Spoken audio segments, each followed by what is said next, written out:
ಹಾ. ಅಂದ್ರೆ ತುಂಬಾ ಅದ್ಭುತವಾದ ಓಕೆ. ಆ ತುಂಬಾ ಅದ್ಭುತವಾದ ಕಥೆಗಳನ್ನ ನನ್ನ ತಾತ ಹೇಳೋರಂತೆ. ಹ್ಮ್. ಯಾವ ಮಟ್ಟಕ್ಕೆ ಅಂತ ಹೇಳಿದ್ರೆ, ಅವ್ರು ಯಾರೋ ಒಬ್ರನ್ನ ನೋಡಕ್ಕೆ ಅವಾಗೆಲ್ಲ ಫೋನ್ ಇಲ್ಲ, ಪತ್ರ ಎಲ್ಲ ಅವ್ರು ಅಷ್ಟೊಂದು ಉಪಯೋಗಿಸ್ತಿರ್ಲಿಲ್ವಲ್ಲ ಆಗಿನ ಕಾಲದಲ್ಲಿ. ನಮ್ಮ ತಾಯಿಯ ತಂದೆ ಹ್ಮ್. ದೊಡ್ಡ ಗಂಗಯ್ಯ ಅಂತ ಅವ್ರ ಹೆಸರು. ಅವ್ರು ಓಕೆ. ಎಷ್ಟು ಅದ್ಭುತವಾಗಿ ಕತೆ ಹೇಳೋರಂತೆ ಅಂದ್ರೆ, ಅವ್ರ ಫ್ರೆಂಡ್ ಅನ್ ಹುಡ್ಕೊಂಡು ಹೋಗಿದ್ದಾರೆ. ಅವ್ರ ಫ್ರೆಂಡ್ ಬೇರೆ ಯಾವ್ದೋ ಊರಿಗೆ ಹೊಟ್ಟೋಗಿದ್ದಾರೆ, ಬರೋದ್ 2 ದಿನ ಆಗತ್ತೆ. ಹ್ಮ್. ಪಕ್ಕದ ಮನೆಯವರು ಅಡಿಕೆ ಸುಲಿತಿದ್ರಂತೆ. ಏ, ಸುಮ್ನೆ ಕೂತ್ಕೊಂಡು ಅಡಿಕೆ ಸುಲಿತಾ ಇದ್ದೀರಾ, ನಿಮ್ಗೆ ಬೇಜಾರಾಗಲ್ವಾ? ಕತೆ ಹೇಳ್ಕೊಂಡ್ ಮಾಡ್ರಮ್ಮ, ಇಲ್ಲ ಹಾಡ್ ಹೇಳ್ರಿ.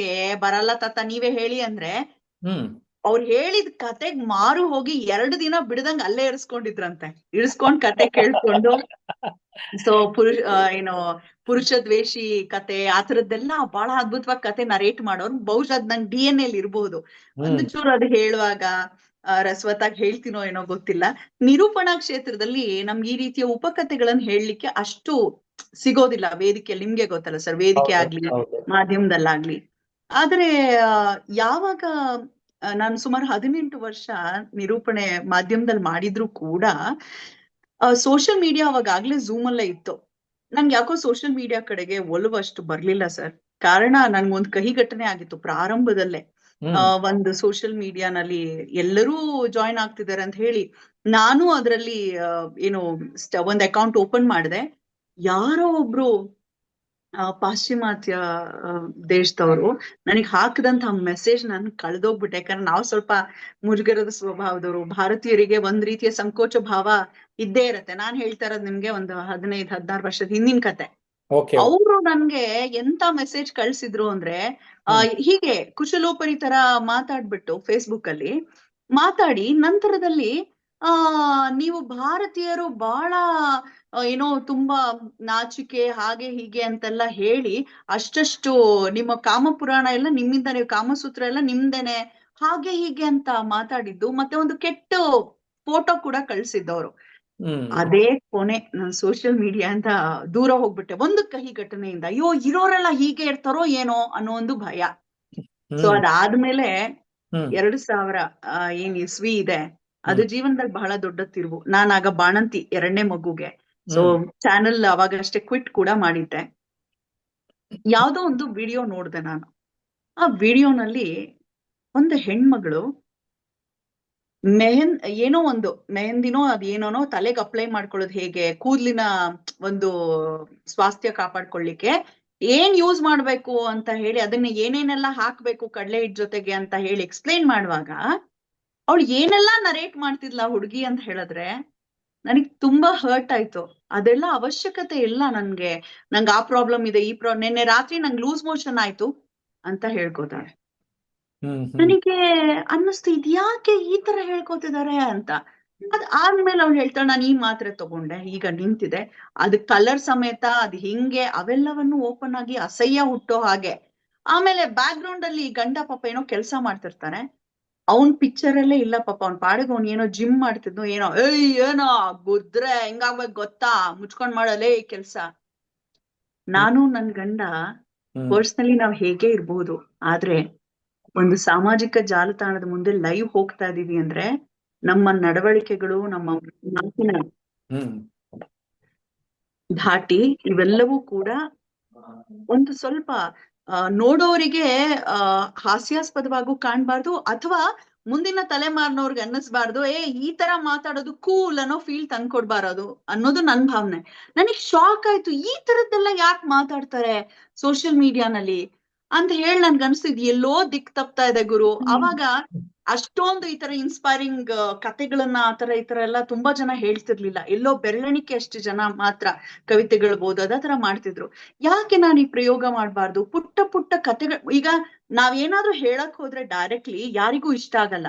ಒಂದು ಉದಾಹರಣೆಯನ್ನ ತಗೊಂಡು ಹೇಳಿದ್ರೆ ಅವ್ರಿಗೆ ನಿಜಕ್ಕೂ ಅದ್ ಮನ್ಸಿಗೆ ತಾಕತ್ತೆ. ಒಂದು ನನಗ್ ಮರೆಯಲಾಗದಂತ ಘಟನೆ ಏನಪ್ಪಾ ಅಂತ ಹೇಳಿದ್ರೆ ಸರ್, ಹಾ. ಆ ಹೇಳಿ, ಹೇಳಿ. ಆ, ಒಬ್ಬ ಹುಡುಗ ಹಾ. ನನ್ಗೆ ಮೆಸೇಜ್ ಹಾಕಿದ. ಅಂದ್ರೆ ಆ, ನಾನು ಫೋನ್ ನಂಬರ್ ಹಾಕಲ್ವಲ್ಲ ಎಲ್ಲೂನು, ಪರ್ಸನಲಿ ಅಕೌಂಟ್ ಅಲ್ಲೇನೆ ಮೆಸೇಜ್ ಹಾಕಿದ್ರು. ಏನಂತ ಅಂತ ಹೇಳಿದ್ರೆ, ಆ ಅಕ್ಕ, ನಾನು UPSC ಗೆ ತಯಾರಿಯನ್ನ ನಡೆಸ್ಕೊಳ್ತಾ ಇದ್ದೆ, ಆದ್ರೆ ಯಾಕೋ ನನ್ ಕೈಲಿ ಆಗಲ್ಲ ಅಂತ ಹೇಳಿ ಹಿಮ್ಮೆಟ್ಬಿಟ್ಟಿದ್ದೆ. ಆಗತ್ತೆ ಅಂತ ಮುನ್ನಡೆದ್ರೆ ಖಂಡಿತ ಸಾಧ್ಯ ಅಂತ ನಾನು ಹೇಳಿದಂತ ಯಾವ್ದೋ ಒಂದು ಕತೆ ಇನ್ಸ್ಪೈರ್ ಆಗಿ ಆ ಹುಡುಗ ಹಾಕಿದ್ದು ಮೆಸೇಜ್ ನನ್ಗೆ ಎಷ್ಟು ಮನ್ಸಿಗೆ ತಾಕ್ತಂದ್ರೆ ಸರ್, ಹ್ಮ್ ನನ್ನ ಲೈಫ್ ಅಲ್ಲಿ ನಾನ್ ನಿಮ್ಮನ್ನ ಯಾವತ್ತೂ ಭೇಟಿಯಾಗಿ ಅಂತ ಕೇಳಲ್ಲ ಅಕ್ಕ, ಆದ್ರೆ ನಾನ್ ಮತ್ತೆ ಇವಾಗ ತಯಾರಿ ಮಾಡ್ಕೊಳ್ತಾ ಇದ್ದೀನಿ IAS ಗೆ. ನಾನೊಬ್ಬ IAS ಆಫೀಸರ್ ಆಗಿ ನಾನ್ ನಿಮ್ ಮುಂದೆ ಬಂದು ನಿಂತ್ಕೊಂಡು ನಿಮ್ ಸ್ವೀಟ್ ತಗೊಂಡ್ ಬಂದ್ ಕೊಟ್ಟೆ ನಿಮ್ಮನ್ನ ಭೇಟಿ ಮಾಡ್ತೀನಿ, ಯು ಆರ್ ಮೈ ಇನ್ಸ್ಪಿರೇಷನ್ ಅಂತ. ಅದು ನನಗೆ ಬಹಳ ಬಹಳ ಮನಸ್ಸಿಗೆ ನಾಟ್ತು. ಸೊ ಸೋಷಿಯಲ್ ಮೀಡಿಯಾ ಏನೆಲ್ಲಾ ಮಾಡಬಹುದು ಪಾಸಿಟಿವ್ ಆಗಿ ಯೋಚನೆ ಮಾಡ್ತಾ ಹೋದ್ರೆ ಅನ್ನೋದು ನನ್ಗೆ ಇನ್ನೂ ಒಂದು ರೀತಿಯ ಸ್ಫೂರ್ತಿ ಸಿಕ್ತು.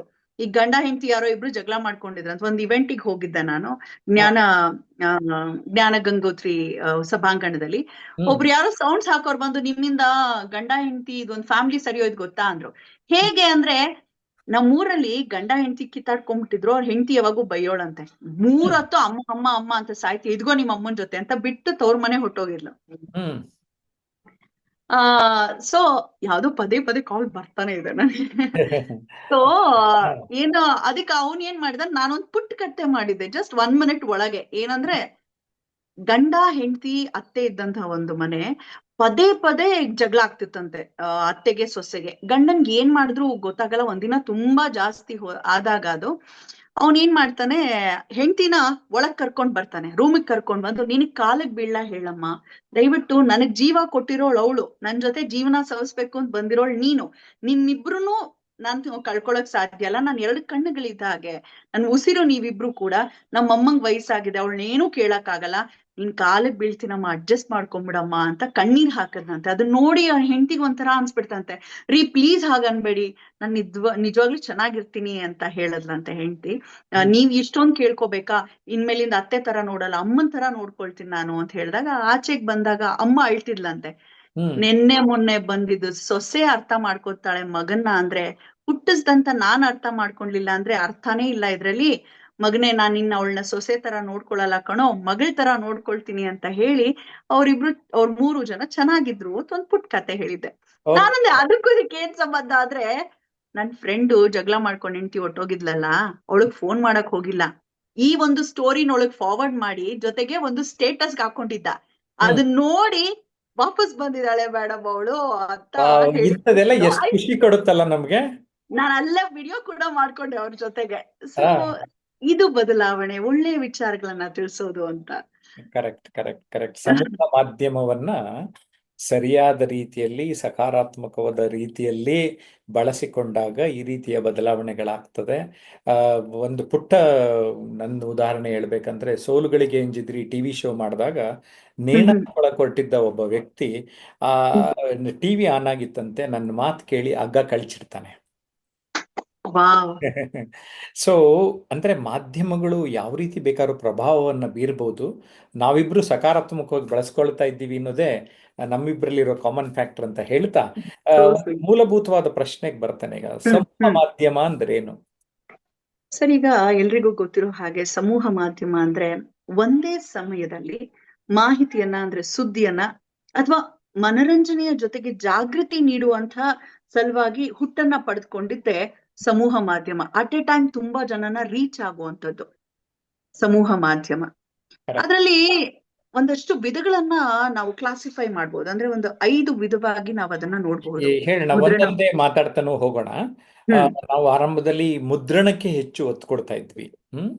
ಆ ಮುದ್ರಣ ಹೌದು ಹೌದು, ಮಾಧ್ಯಮ ಈಗಲೂ ಕೂಡ ಎಷ್ಟೋ ಜನರನ್ನು ರೀಚ್ ಆಗ್ತಾ ಇದೆ. ಇನ್ನೇನು ಪೂರ್ತಿ ಏನು ಖಂಡಿತ ಖಂಡಿತ. ಇದಾಗಿಲ್ಲ. ಅದ್ರ ಬಗ್ಗೆ ಮುದ್ರಣದ ನ್ಯೂಸ್ ಪೇಪರ್ಸ್. ಈಗ ಮುದ್ರಣ ಮಾಧ್ಯಮ ಅಂತ ತಗೊಂಡ್ರೆ ನಾವು ಸರ್ವೇ ಸಾಮಾನ್ಯವಾಗಿ ಹೇಳೋದು ಪ್ರಿಂಟ್ ಮೀಡಿಯಾ, ಅಂದ್ರೆ ನಮ್ಮ ಪತ್ರಿಕೆಗಳು ಅಂತ ಹೇಳ್ತಾರೆ. ಅದ್ರ ಜೊತೆಗೆ ತ್ರೈಮಾಸಿಕ, ಮಾಸಿಕ ಪತ್ರಿಕೆಗಳನ್ನ ಕೂಡ ನಾವು ನೋಡ್ಬೋದು, ಮ್ಯಾಗಝಿನ್ಸ್ ಅಂತ ಏನ್ ಕರಿತೀವಿ. ಅದ್ರ ಜೊತೆಗೆ ಲಘು ಪತ್ರಿಕೆ ಅಂತ ಕೂಡ ಕರೆಯಲಾಗತ್ತೆ, ಪಾಂಪ್ಲೆಟ್ಸ್. ಅದು ಕೂಡ ಮುದ್ರಣ ಮಾಧ್ಯಮದ ಅಡಿಯಲ್ಲೇ ಬರುವಂತದ್ದು. ಸೊ ಇದು ಮುದ್ರಣ ಮಾಧ್ಯಮವಾದ್ರೆ, ಇನ್ನು ಎಲೆಕ್ಟ್ರಾನಿಕ್ ಮೀಡಿಯಾ ಅಂತ ತರುವಾಯ ಬಂದಿದ್ದು ಅಲ್ವಾ ಸರ್, ಅದು ರೇಡಿಯೋ ಕಾಲ. ಎಂತಹ ಬೂಮ್ ಅನ್ನ ಸೃಷ್ಟಿ ಮಾಡಿತ್ತು ರೇಡಿಯೋ. ಬಹುಶಃ ನಿಮಗೆ ಅದ್ರದ್ದು ಹೆಚ್ಚು ಪರಿಚಯ ಇರತ್ತೆ ಅನ್ಸುತ್ತೆ. ಆಗ ಜಗತ್ತೇ ರೇಡಿಯೋ. ಹೌದು. ನಮ್ಗೆ ಯಾರಾದ್ರೂ ರೇಡಿಯೋನಲ್ಲಿ ಅವ್ರ ಹೆಸರು ಬಂದ್ಬಿಟ್ರೆ ದೊಡ್ಡ ಗ್ರೇಟ್ ಅಂತ ಅನ್ಕೊಂತ ಇದ್ವಿ ಆಗ. ಒಂದು ಹಾಡನ್ನ ರಿಕ್ವೆಸ್ಟ್ ಕಳ್ಸೋದು. ಅವ್ರೇನಾದ್ರೂ ಹೆಸರು ಹೇಳ್ಬಿಟ್ರು ರೇಡಿಯೋನಲ್ಲಿ ಅಂದ್ರೆ ಅದೊಂದು ದೊಡ್ಡ ವಿಚಾರ. ಇವತ್ ಹೇಳಿದ್ರು ನನ್ನ ಹೆಸರನ್ನ ಅಂತ. ಮತ್ತೆ ಹೌದು. ಕ್ರಿಕೆಟ್ ಕಾಮೆಂಟ್ರಿ ಕೇಳೋದಕ್ಕೆ ರೇಡಿಯೋಗಳನ್ನ ಹುಚ್ಚರಂತೆ ಬಳಸ್ತಾ ಇದ್ದಿದ್ದು ಉಂಟು. ನನ್ನ ಫ್ರೆಂಡ್ ತಂದೆದ್ ಒಂದು ಹೇಳ್ತಿದ್ರು. ಅವ್ರು ಹೇಗ್ ಅಡಿಕ್ಟ್ ಆಗಿದ್ರಂತೆ ಅಂದ್ರೆ ಕಾಮೆಂಟ್ರಿಗೆ ಕೇಳಿಸ್ಕೊಳ್ತಿರುವಾಗ ಬಂದು ಏನೋ ತರಲೆ ಮಾಡ್ತಿದ್ರು ತಮ್ಮ ಅಂತ ಹಿಡಿದು ಒಂದು ಕೊಟ್ಟಿದ್ರಂತೆ ಕಿವಿಗೆ. ಡಿಸ್ಟರ್ಬ್ ಹ್ಮ್ ಮಾಡ್ಬೇಡ ನಾ ರೇಡಿಯೋ ಕೇಳುವಾಗ ಅಂತ. ಒಂದ್ ಕಿವಿ ಕೇಳಿಸಲ್ಲ ನನ್ಗೆ ಅಂತ ಅವ್ರು ರೇಗಿಸ್ತಾ ಇದ್ರು ಅವ್ರ ತಮ್ಮ. So Okay. ರೇಡಿಯೋಗೆ ಅಷ್ಟು ಅಡಿಕ್ಷನ್ ಇತ್ತು ಒಂದ್ ಕಾಲದಲ್ಲಿ. ಅಲ್ಲ, ನೀವೀಗ ಆದ್ರೆ ಆರ್ಜೆನೂ ಆಗ್ಬಿಟ್ರಲ್ಲ, ನಿಮ್ ಹೌದು ಬ್ರೀಫ್ ಎಕ್ಸ್ಪೀರಿಯನ್ಸ್. ಸರ್, ನಾನು ಆಗ್ಲೇ ವೆಲ್ ಎಸ್ಟಾಬ್ಲಿಷ್ಡ್ ಆಂಕರ್ ಏನು ಟಿವಿ ಮಾಧ್ಯಮದಲ್ಲಿ ಜಿ ಟಿವಿನಲ್ಲಿ ವರ್ಕ್ ಮಾಡ್ತಾ ಇದ್ದೆ ನಾನು. ಆದ್ರೆ ನನಗ್ ಒಂದು ಹುಚ್ಚಿತ್ತು. ಏನಪ್ಪಾ ಅಂದ್ರೆ ಅದ್ ಎಂತಹ ಅದ್ಭುತವಾದ ಮಾಧ್ಯಮ ರೇಡಿಯೋ. ಯಾಕಂದ್ರೆ ನಿಮ್ಮ ಮುಂದೆ ಯಾರಾದ್ರೂ ಒಬ್ರು ಇದ್ರೆ ನಿಮ್ಮ ಏಕಾಗ್ರತೆಯನ್ನ ನಾವು ತೆಗೆದುಕೊಳ್ಬಹುದು, ನಿಮ್ ಕಾನ್ಸಂಟ್ರೇಷನ್ ನಮ್ ಕಡೆ ಇರತ್ತೆ. ಹ್ಮ್ ಕಣ್ಣಿಗೆ ಕಾಣದೆಯೇ ನಮ್ಮ ಧ್ವನಿಯ ಮುಖೇನ ಯಾರನ್ನೋ ಆಕರ್ಷಿಸೋದು ಅನ್ನೋದು ಅದು ಸುಲಭದ ಮಾತಲ್ಲ. ಸೊ ಹಾಗಾಗಿ ಅದು ಟ್ರೈ ಮಾಡ್ಬೇಕು ಅಂತ ಹೇಳಿ ಅಲ್ಲಿ ನಾನು FM ರೈನ್ಬೋ 101.3ಗೆ ಹ್ಮ್ ಹೋಗಿ ಸೇರ್ದೆ. ಅದು ಸೇರ್ದೆ ಅಂದ್ರೆ ಹೋದ್ರೆ ತಕ್ಷಣಕ್ಕೆ ಸೇರ್ಸ್ಕೊಳಲ್ಲ. ಹ್ಮ್ ಅದಕ್ ಮುಂಚೆ ಟೆಸ್ಟ್ ಎಲ್ಲ ಮಾಡಿ ನಂತರದಲ್ಲಿ ಸೇರ್ಸ್ಕೊಳ್ಳಾಯ್ತು. ಅಲ್ಲಿ ನಮ್ಗೊಂದು ಕಂಡೀಷನ್ ಇತ್ತು. ಏನಂದ್ರೆ ಅಲ್ಲಿ ಪಕ್ಕದಲ್ಲಿ ಮೆಸೇಜ್ಗಳು ಬರ್ತಾ ಇರತ್ತೆ, ಅದನ್ನ ನೋಡ್ಬಹುದು ನಾವು ಇನ್ನೊಂದು ಇದ್ರಲ್ಲಿ ಮಾನಿಟರ್ ಅಲ್ಲಿ. ನಮ್ಮ ಹೆಸರು ಪೂರ್ತಿಯಲ್ಲಿ ಉಲ್ಲೇಖ ಮಾಡೋದಕ್ ಬಿಡ್ತಾ ಇರ್ಲಿಲ್ಲ. ನಿಮ್ಮ ಹೌದು. ಐಡೆಂಟಿಟಿ ತೋರಿಸ್ಕೊಳ್ಬೇಡಿ ಅಂತ ಅವರು ಹೇಳೋರು. ಹ್ಮ್ ಹ್ಮ್ ಹ್ಮ್ ಮಜಾ ಏನಪ್ಪಾ ಅಂತ ಹೇಳಿದ್ರೆ ಒಂದ್ 2-3 ಜನ ನಾನು ಲೈವಿಗೆ ಬಂದಾಗೆಲ್ಲ, ಮೇಡಮ್ ಈ ದಿವ್ಯಾ ಆಲೂರ್ ಅಂತಾನೆ ನಮಗ್ ಅನ್ಸುತ್ತೆ, ನೀವ್ ದಿವ್ಯಾ ಆಲೂರೇ ಅಂತ ಆದ್ರೆ ಈ ಹಾಡನ್ ಪ್ಲೇ ಮಾಡಿ ಅಂತ ಅವರು ಕೇಳೋರು. ಅಂದ್ರೆ ದೇ ವಾಸ್ ಸೋ ಪಾಪ್ಯುಲರ್. ದಿನ ಬೆಳಗ್ಗೆ ಜ್ಯೋತಿಷ್ಯ ಕಾರ್ಯಕ್ರಮ ನೋಡಿ ನೋಡಿ. ಸರ್, ಅದು ನಾವ್ ಅನ್ಕೊಂಡ ಅಷ್ಟು ಸುಲಭ ಅಲ್ಲ ರೇಡಿಯೋ. ಹ್ಮ್ ಯಾಕಂದ್ರೆ ನಾನು ಕೆಲಸ ಮಾಡಿದ ಜಾಗದಲ್ಲಿ ಒಂದು ಹಾಡು ನೆಕ್ಸ್ಟ್ ನಾವ್ ಏನ್ ಪ್ಲೇ ಮಾಡ್ತೀವಿ ಅದನ್ನ ಕ್ಯೂ ಮಾಡಿ ಇಟ್ಕೋಬೇಕು. ಈಗ 9:09ಕ್ಕೆ ಈ ಆಡ್ ಪ್ಲೇ ಮಾಡ್ಬೇಕಂದ್ರೆ ಎಕ್ಸಾಕ್ಟ್ಲಿ ಆ ಟೈಮ್ಗೆ ಆಡ್ ಪ್ಲೇ ಮಾಡ್ಲೇಬೇಕು. ಪಕ್ಕದಲ್ಲಿ ಒಂದು ಲೆಡ್ಜರ್ ಇರತ್ತೆ. ಅಲ್ಲಿ ನಾವ್ ಯಾವ ಹಾಡನ್ನ ಪ್ಲೇ ಮಾಡಿದ್ವಿ, ಎಷ್ಟು ನಿಮಿಷಗಳು ಪ್ಲೇ ಮಾಡಿದ್ವಿ, ಅದು ಯಾವ ಆಡಿಯೋ ಕಂಪನಿಗೆ ಸೇರಿದೆ, ಆ ಹಾಡನ್ನ ಹಾಡಿರೋರು ಯಾರು, ಇವೆಲ್ಲವನ್ನ ಅಟ್ ಎ ಟೈಮ್ ಸೈಮಲ್ಟೇನಿಯಸ್ಲಿ ಅಲ್ಲಿ ಬರಿಬೇಕು, ಅಲ್ಲಿ ಪ್ಲೇ ಮಾಡ್ಬೇಕು. ಮುಂಚೆನೆ ಬರ್ದಿಟ್ಕೊಳಂಗಿಲ್ಲ. ಹ್ಮ್ ಕೆಲವೊಮ್ಮೆ ಸಮಯದ ಅಭಾವ ಇರೋದ್ರಿಂದ ಹಾಡ್ ಪ್ಲೇ ಮಾಡೋದಕ್ಕೂ ಆಗದೆ ಇರುವಂತ ಸಂದರ್ಭ ಇರತ್ತೆ. ಅವೆಲ್ಲವೂ ಆಗತ್ತೆ. ಒಂದೊಂದ್ಸರಿ ನಾವು ಕ್ಯೂ ಮಾಡ್ಕೊಳ್ತಿರ್ತೀವಿ ಹಾಡು, ನಮ್ಗೆ ಗೊತ್ತೇ ಆಗೋದಿಲ್ಲ ಇದು ಏನ್ ಮಾಡ್ತಾ ಇದೀವಿ ನಾವು. ಅಂದ್ರೆ ಐ ಮೀನ್ ಟು ಸೇ ಯಾವ ಹಾಡು ಓಡ್ತಾ ಇದೆ, ಯಾವ ಹಾಡು ಕ್ಯೂ ಮಾಡ್ಕೊಳ್ತಿದೀವಿ ಅನ್ನೋ ಕನ್ಫ್ಯೂಷನ್ಗೂ ಬೀಳೋದುಂಟು. ಹ್ಮ್ ಸೊ ಹಾಗಾಗಿ ಅದು ಒಂಥರ ಮಜವಾಗಿತ್ತು. ಕಾರಣಾಂತರಗಳಿಂದ ನಾನು ಈ ಇವೆಂಟ್ ಇದ್ರಲ್ಲಿ ಬ್ಯುಸಿ ಆಗಿದ್ರಿಂದ ಅದರಿಂದ 1 ವರ್ಷಗಳ ಕಾಲ RJ ಆಗಿ ಬಹಳ ಅದ್ಭುತವಾದ ಅನುಭವ ಸರ್ ಅದು. ಓಕೆ. ನಾನು ಆರ್ಜೆಗಳು ಬರೋ ಮುಂಚೆನೆ ಬರೀ ರೇಡಿಯೋ ಕಾರ್ಯಕ್ರಮಗಳನ್ನ ಕೊಡ್ತಾ ಇದ್ದೆ, ಯುವ ಸಮಾಚಾರ. ಹ್ಮ್. ಆ ರೀತಿ ಒಟ್ಟು ಒಂದು 300 ಕಾರ್ಯಕ್ರಮಗಳಲ್ಲಿ ಭಾಗವಹಿಸಿದ್ದೆ ಕಾಲೇಜ್. ಅದೊಂದು ಕಾಲೇಜ್ ದಿನಗಳಲ್ಲೇ. ಕಾಲೇಜ್ ದಿನಗಳಲ್ಲೇನೆ. ಓಕೆ. ಸೂಪರ್ ಈಗ ಎಲೆಕ್ಟ್ರಾನಿಕ್ ನಂತರ ಆಡಿಯೋ ವಿಜುವಲ್ ಬರೋಣ. ಸರ್. ಈಗ ಎಲೆಕ್ಟ್ರಾನಿಕ್ ಅಲ್ಲಿ ನಾವು ಬರೀ ರೇಡಿಯೋ ಅಂತ ಅನ್ಕೊಳಕ್ ಆಗಲ್ಲ. ರೇಡಿಯೋ ಟಿವಿ ಕೂಡ ಬರತ್ತೆ, ಹೌದು. ಸಿನಿಮಾ ಕೂಡ ಎಲೆಕ್ಟ್ರಾನಿಕ್ ಮೀಡಿಯಾ ಅಂಡರೇ ಬರುತ್ತೆ. ಹ್ಮ್ ಆಮೇಲೆ ಆಡಿಯೋ ವಿಜುವಲ್ ಮೀಡಿಯಾ ಅಂತ ಹೇಳಿದ್ರೆ ಈಗ ನಾವೇನ್ ಮಾಡ್ತಾ ಇದೀವಿ, ಈ ತರ ಲೈವ್ ಸ್ಟ್ರೀಮ್ಗಳು, ಪಾಡ್ಕಾಸ್ಟ್ಗಳು, ಈಗ ಹ್ಮ್ ನೆಟ್ಫ್ಲಿಕ್ಸ್, ಅಮೆಝಾನ್ ಈ ತರದ್ದೆಲ್ಲ ಏನ್ ಹೇಳ್ತೀವಿ ಅದನ್ನ ಆಡಿಯೋ ವಿಜುವಲ್ ಮೀಡಿಯಾ ಅಂತ ಕೂಡ ಕರೆಯಲಾಗುತ್ತೆ. ಪ್ರೈಮ್, ಹಾಟ್ಸ್ಟಾರ್ ಇವೆಲ್ಲ. ಇನ್ನೊಂದು ವಿಶೇಷವಾದ ಮಾಧ್ಯಮ, ಎಲ್ಲರೂ ಅದನ್ನ ಅಷ್ಟು ಗಣನೆಗೆ ತಗೊಳಲ್ಲ, ಅದನ್ನ ಹ್ಮ್ ಹೊರಾಂಗಣ ಮಾಧ್ಯಮ ಅಂತ ಕರೆಯಲಾಗತ್ತೆ. ಅಂದ್ರೆ ಕರೆಕ್ಟ್. ಈ ಬ್ಯಾನರ್ ಗಳನ್ನ ನಾವು ನೋಡ್ತೀವಿ, ಇವನ್ it place A major role. Hoardings ಗಳನ್ನ ನೋಡ್ತೀವಿ, ಅದು ಒಂದ್ ರೀತಿಯ ಜಾಗೃತಿಯನ್ನ ಕೊಡೋದು ಹೌದು. ಆಡ್ ಗಳನ್ನ ಬಹಳ ಆಕರ್ಷಣೆ ಮಾಡುವಂತದ್ದು ಕೂಡ ಹೋರ್ಡಿಂಗ್ಗಳೇ. ಜೊತೆಗೆ ಪಬ್ಲಿಕ್ ಅನೌನ್ಸ್ಮೆಂಟ್ ಮಾಡ್ತಾರೆ. ಈ ರೋಡ್ ಅಲ್ಲಿ ಪಬ್ಲಿಕ್ ಅನೌನ್ಸ್ಮೆಂಟ್ ಮಾಡ್ಕೊಂಡು ಮೈಕಲ್ಲಿ ಹೇಳ್ಕೊಂಡು ಹೋಗ್ತಾರಲ್ಲ ಸರ್, ಇವೆಲ್ಲವನ್ನ ನಾವು ಹೊರಾಂಗಣ ಮಾಧ್ಯಮ ಅಂತ ಕನ್ಸಿಡರ್ ಮಾಡ್ಬೋದು. ಕರೆಕ್ಟ್. ಇನ್ನೊಂದು ಬಹಳ ಏನು ಇವಾಗ ರೂಲಿಂಗ್ ಅಂತ ಹೇಳ್ಬೋದು, ರಾಕಿಂಗ್ ಅಂಡ್ ರೂಲಿಂಗ್ ಅಂತ ಹೇಳಿದ್ರೆ ಡಿಜಿಟಲ್ ಮೀಡಿಯಾ. ಸೊ ಅದು ಇತ್ತೀಚಿನ ದಿನಗಳಲ್ಲಿ ಸೇರ್ಪಡೆ ಆಗಿರುವಂತದ್ದು. FB, ಇನ್ಸ್ಟಾ ಅಂತೆ, ಟಿಂಡರ್ ಅಂತೆ, ಟ್ವಿಟರ್ ಅಂತೆ, ಯೂಟ್ಯೂಬ್. ನಾವೀಗ ಹೇಗೆ ಕನೆಕ್ಟ್ ಆಗ್ತೀವಿ ಯೂಟ್ಯೂಬ್ ಮೂಲಕ, ಮತ್ತೆ ವಾಟ್ಸಪ್, ಇಮೇಲ್ ಮತ್ತೆ ವೆಬ್ಸೈಟ್ ಕೂಡ ನಾವು ಡಿಜಿಟಲ್ ಅಂತಾನೆ ಪರಿಗಣಿಸಲಾಗಿದೆ ಅಂತ ಹಿರಿಯರು ಮಾಡ್ತೇವೆ. ಹೇಳ್ತಿರುವಂತದ್ದು ಈಗ. ಇವತ್ತು ನಮ್ಮ ವೀಕ್ಷಕರಿಗೆ ಕ್ಲಾರಿಫೈ ಮಾಡಿಬಿಡ್ತಾನೆ. ಆರಂಭದಲ್ಲಿ ದಿವ್ಯಾ ಆಲೂರು ಪೂರಕವಾದ ವಿಚಾರಗಳು ಡಿಜಿಟಲ್ ಮೀಡಿಯಾ ಬಗ್ಗೆ ಹೇಳಿ, ಜೊತೆಗೆ ನಮ್ಮ ಮುಂದಿನ ಒಂದು ಚರ್ಚೆ ಅಥವಾ ಸಂವಾದ ಆ, ಈ ಡಿಜಿಟಲ್ ಮೀಡಿಯಾ ಬಗ್ಗೆನೇ ಹೆಚ್ಚು ಇರುತ್ತದೆ ಅನ್ನುವಂಥದ್ದು. ಜೊತೆಗೆ ಇವತ್ತು ನಮ್ಮ ಜೊತೆ ನಮ್ಮ ಆನ್ಲೈನ್ ಕ್ಲಾಸ್ ಸ್ಟೂಡೆಂಟ್ಸ್ ಇದ್ದಾರೆ, ಜೊತೆಗೆ ಯೂಟ್ಯೂಬ್ ಲೈವ್ನಲ್ಲಿ ಯಾರ್ಯಾರು ಇದ್ದೀರಿ, ನೀವುಗಳು ಕೂಡ ಉತ್ತಮ ಪ್ರಶ್ನೆಯನ್ನ ಕೇಳಿದ್ರೆ ನಾನು ದಿವ್ಯಾ ಆಲೂರ್ ನಿಮ್ಮ ಪರವಾಗಿ ನಾನು ಕೇಳ್ತೇನೆ. ಸೊ ಹಾಗಾಗಿ ಯೂಟ್ಯೂಬ್ನಲ್ಲಿ ಕೂಡ ನೀವು ಸೂಕ್ತ ಪ್ರಶ್ನೆಗಳು, ಅದರಲ್ಲಿ ವಿಶೇಷವಾಗಿ ಡಿಜಿಟಲ್ ಮೀಡಿಯಾ ಬಗ್ಗೆನೇ ಹೆಚ್ಚು ಇರಲಿ ಅಂತ ಕೋರ್ತಾ ಇದ್ದೇನೆ. ಎಸ್, ಫಸ್ಟ್ ಪಾಸಿಟಿವ್ಸ್ ಹೇಳ್ಬಿಡೋಣ Divya, digital media. Yes sir. ಈಗ ಯಾಕೆ ಸರ್ ಮೀಡಿಯಾ ಅನ್ನೋದು ಹುಟ್ಟನ್ನ ಪಡ್ಕೊಂಡಿದ್ದು? ಯಾಕೆ ಬಹುಮುಖ್ಯವಾಗಿ ನಾವೀಗ ಡಿಜಿಟಲ್ ಮೀಡಿಯಾ ಅಂತ ತಗೊಂಡ್ರೆ ಹೇಳಲಾಗತ್ತಲ್ವಾ, FB ಅಂತ ಕ್ರಿಯೇಟ್ ಆಗಿದ್ದೆ ಯಾರೋ ಒಬ್ಬ ಫ್ರೆಂಡ್ ನ ಹುಡ್ಕೋಕೋಸ್ಕರ, ಅದು ದೊಡ್ಡ ಕ್ರಾಂತಿಯೇ ಆಯ್ತು ಅಂತ ಹೇಳಲಾಗತ್ತೆ. ಸೊ ದೂರದಲ್ಲಿರುವಂತಹ ಸ್ನೇಹಿತರನ್ನ ಕನೆಕ್ಟ್ ಆಗೋದಕ್ಕೆ, ಕುಟುಂಬದವ್ರನ್ನ ಕನೆಕ್ಟ್ ಆಗೋದಕ್ಕೆ, ನೇರವಾಗಿ ಸಂಪರ್ಕ ಮಾಡೋದಕ್ಕೆ, ಮಾಹಿತಿ ನೀಡೋದಕ್ಕೆ, ಪಡೆಯೋದಕ್ಕೆ, ಹಾಗೆ ನಮ್ಮ ಪ್ರತಿಭೆಗೆ ಒಂದು ವೇದಿಕೆ ಮಾಡ್ಕೊಳ್ಳೋದಕ್ಕೆ.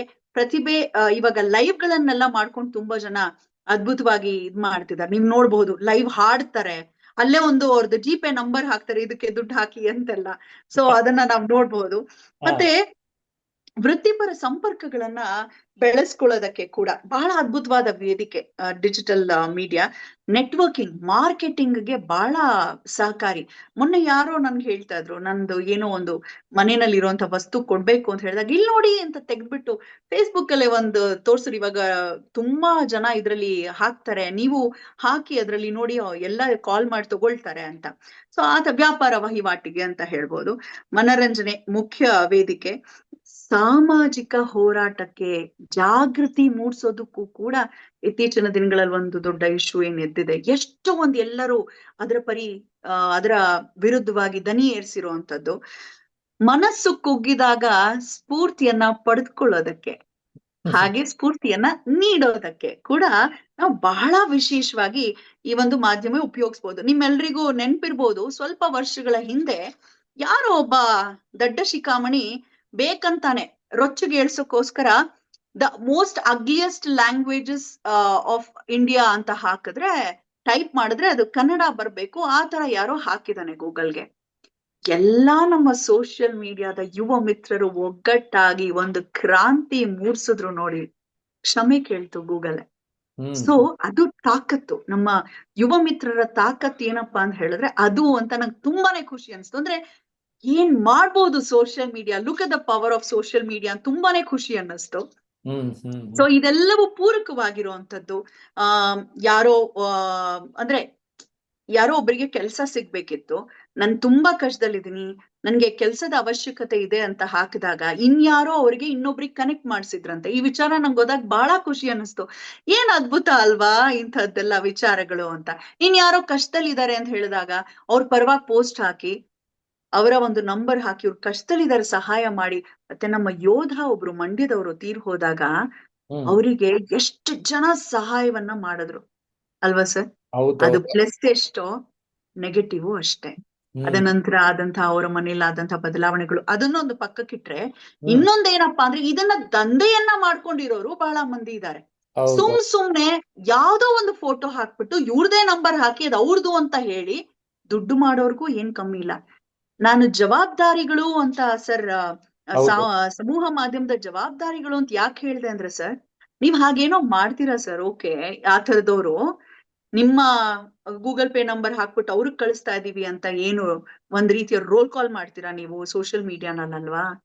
ಎಷ್ಟೋ ಜನರ ನಂಬಿಕೆಯನ್ನ ಹಾಳು ಮಾಡ್ಲಾಗತ್ತೆ ಅಂತವ್ರು. ಯಾಕಂದ್ರೆ ನಿಜವಾಗ್ಲೂ ಅವಶ್ಯಕತೆ ಇರೋರುನು ಕೂಡ ಜನ ನಂಬಲ್ಲ. ಅದು ತುಂಬಾ ಬೇಜಾರಾಗತ್ತೆ. ಇವ್ರದಿದ್ದಿದ್ದೆ, ಇದಿನ್ನೇನೋ ಸ್ಕ್ಯಾಮು, ಇದು ಯಾರೋ ಸುಮ್ನೆ ಮಾಡ್ತಿದ್ದಾರೆ ಅಂತಾನೆ ನಾವು ಹಿಂಜರಿದು ಬಿಡ್ತೀವಿ ಸಹಾಯ ಮಾಡೋದ್ರಿಂದ. ಆ ರೀತಿ. ಸೊ ಇಲ್ಲಿ ಒಂದು ಸಂದೇಶ ಏನಿದೆ ಅಂದ್ರೆ, ನಿಜವಾದ ಅಗತ್ಯ ಇರೋರ್ಗೆ ಸಪೋರ್ಟ್ ಮಾಡಿ ಅವ್ರದೇ ನಂಬರ್ನ ಕೊಟ್ಟು ನೀವು ನಿಜವಾಗೂ ಸಪೋರ್ಟ್ ಮಾಡಿದ್ರೆ ಸುಮ್ನೆ ನೀವು ನಿಮ್ಗೆ ಮುಖ ಇಲ್ಲ ಇನ್ನೊಬ್ರ ಹೆಸರು ಹೇಳ್ಕೊಂಡು ದುಡ್ಡು ಮಾಡೋದು ಅದು ಚೀಟಿಂಗ್ ಅಂತ ಇನ್ನೂ ಒಂದ್ ಹೆಜ್ಜೆ ಮುಂದೆ ಹೋಗಿ ಏನ್ ಮಾಡ್ತಾರಂತೆ ಅಂದ್ರೆ, ನನಗೆ ಯಾರೊಬ್ರು ಕಷ್ಟದಲ್ಲಿರೋರ್ ಕಡೆಯವ್ರೊಬ್ರು ಫೋನ್ ಮಾಡಿದ್ರು, ಇದೇನ್ ಮೇಡಮ್ ಹೀಗಾಗಿದೆ, ಅವ್ರು ಯಾರೋ ಬರ್ತಾರಂತೆ, ಅವ್ರಿಗೆ ಸಿಕ್ಕಾಪಟ್ಟೆ ಅವ್ರ ಲೈವ್ಗೆ ಹೋದ್ರೆ ತುಂಬಾ ಜನ ಅವ್ರಿಗೆ ಪ್ರತಿಕ್ರಿಯೆ ನೀಡ್ತಾರಂತೆ. ಅವ್ರು ಬಂದು ಇವ್ರ ಹತ್ರ ಒಂದು ಡೀಲಿಂಗ್ ಮಾತಾಡಿದಾರಂತೆ. ಅವ್ರ ಮಗುಗೆ ತುಂಬಾ ಹುಷಾರಿಲ್ಲ. ಸೊ ಆ ಕಾರಣಕ್ಕೆ ನೋಡಿ, ನಿಮ್ಗೆ ಇಷ್ಟು ನಾನು ದುಡ್ಡು ಬರತ್ತೆ, ಹ್ಮ್ ಅಂದ್ರೆ ಖಂಡಿತವಾಗ್ಲೂ ನನ್ನ ಫಾಲೋವರ್ಸ್ ದುಡ್ಡು ಹಾಕ್ತಾರೆ, ನಾನು ಆ ರೀತಿ ಕಟ್ಕೊಡ್ತೀನಿ ಕಣ್ಣೀರಿನ ಕತೆನ. ಹ್ಮ್ ಆದರೆ ಆ ದುಡ್ಡಲ್ಲಿ ನನ್ಗೆ 50% ಕೊಡ್ಬೇಕು.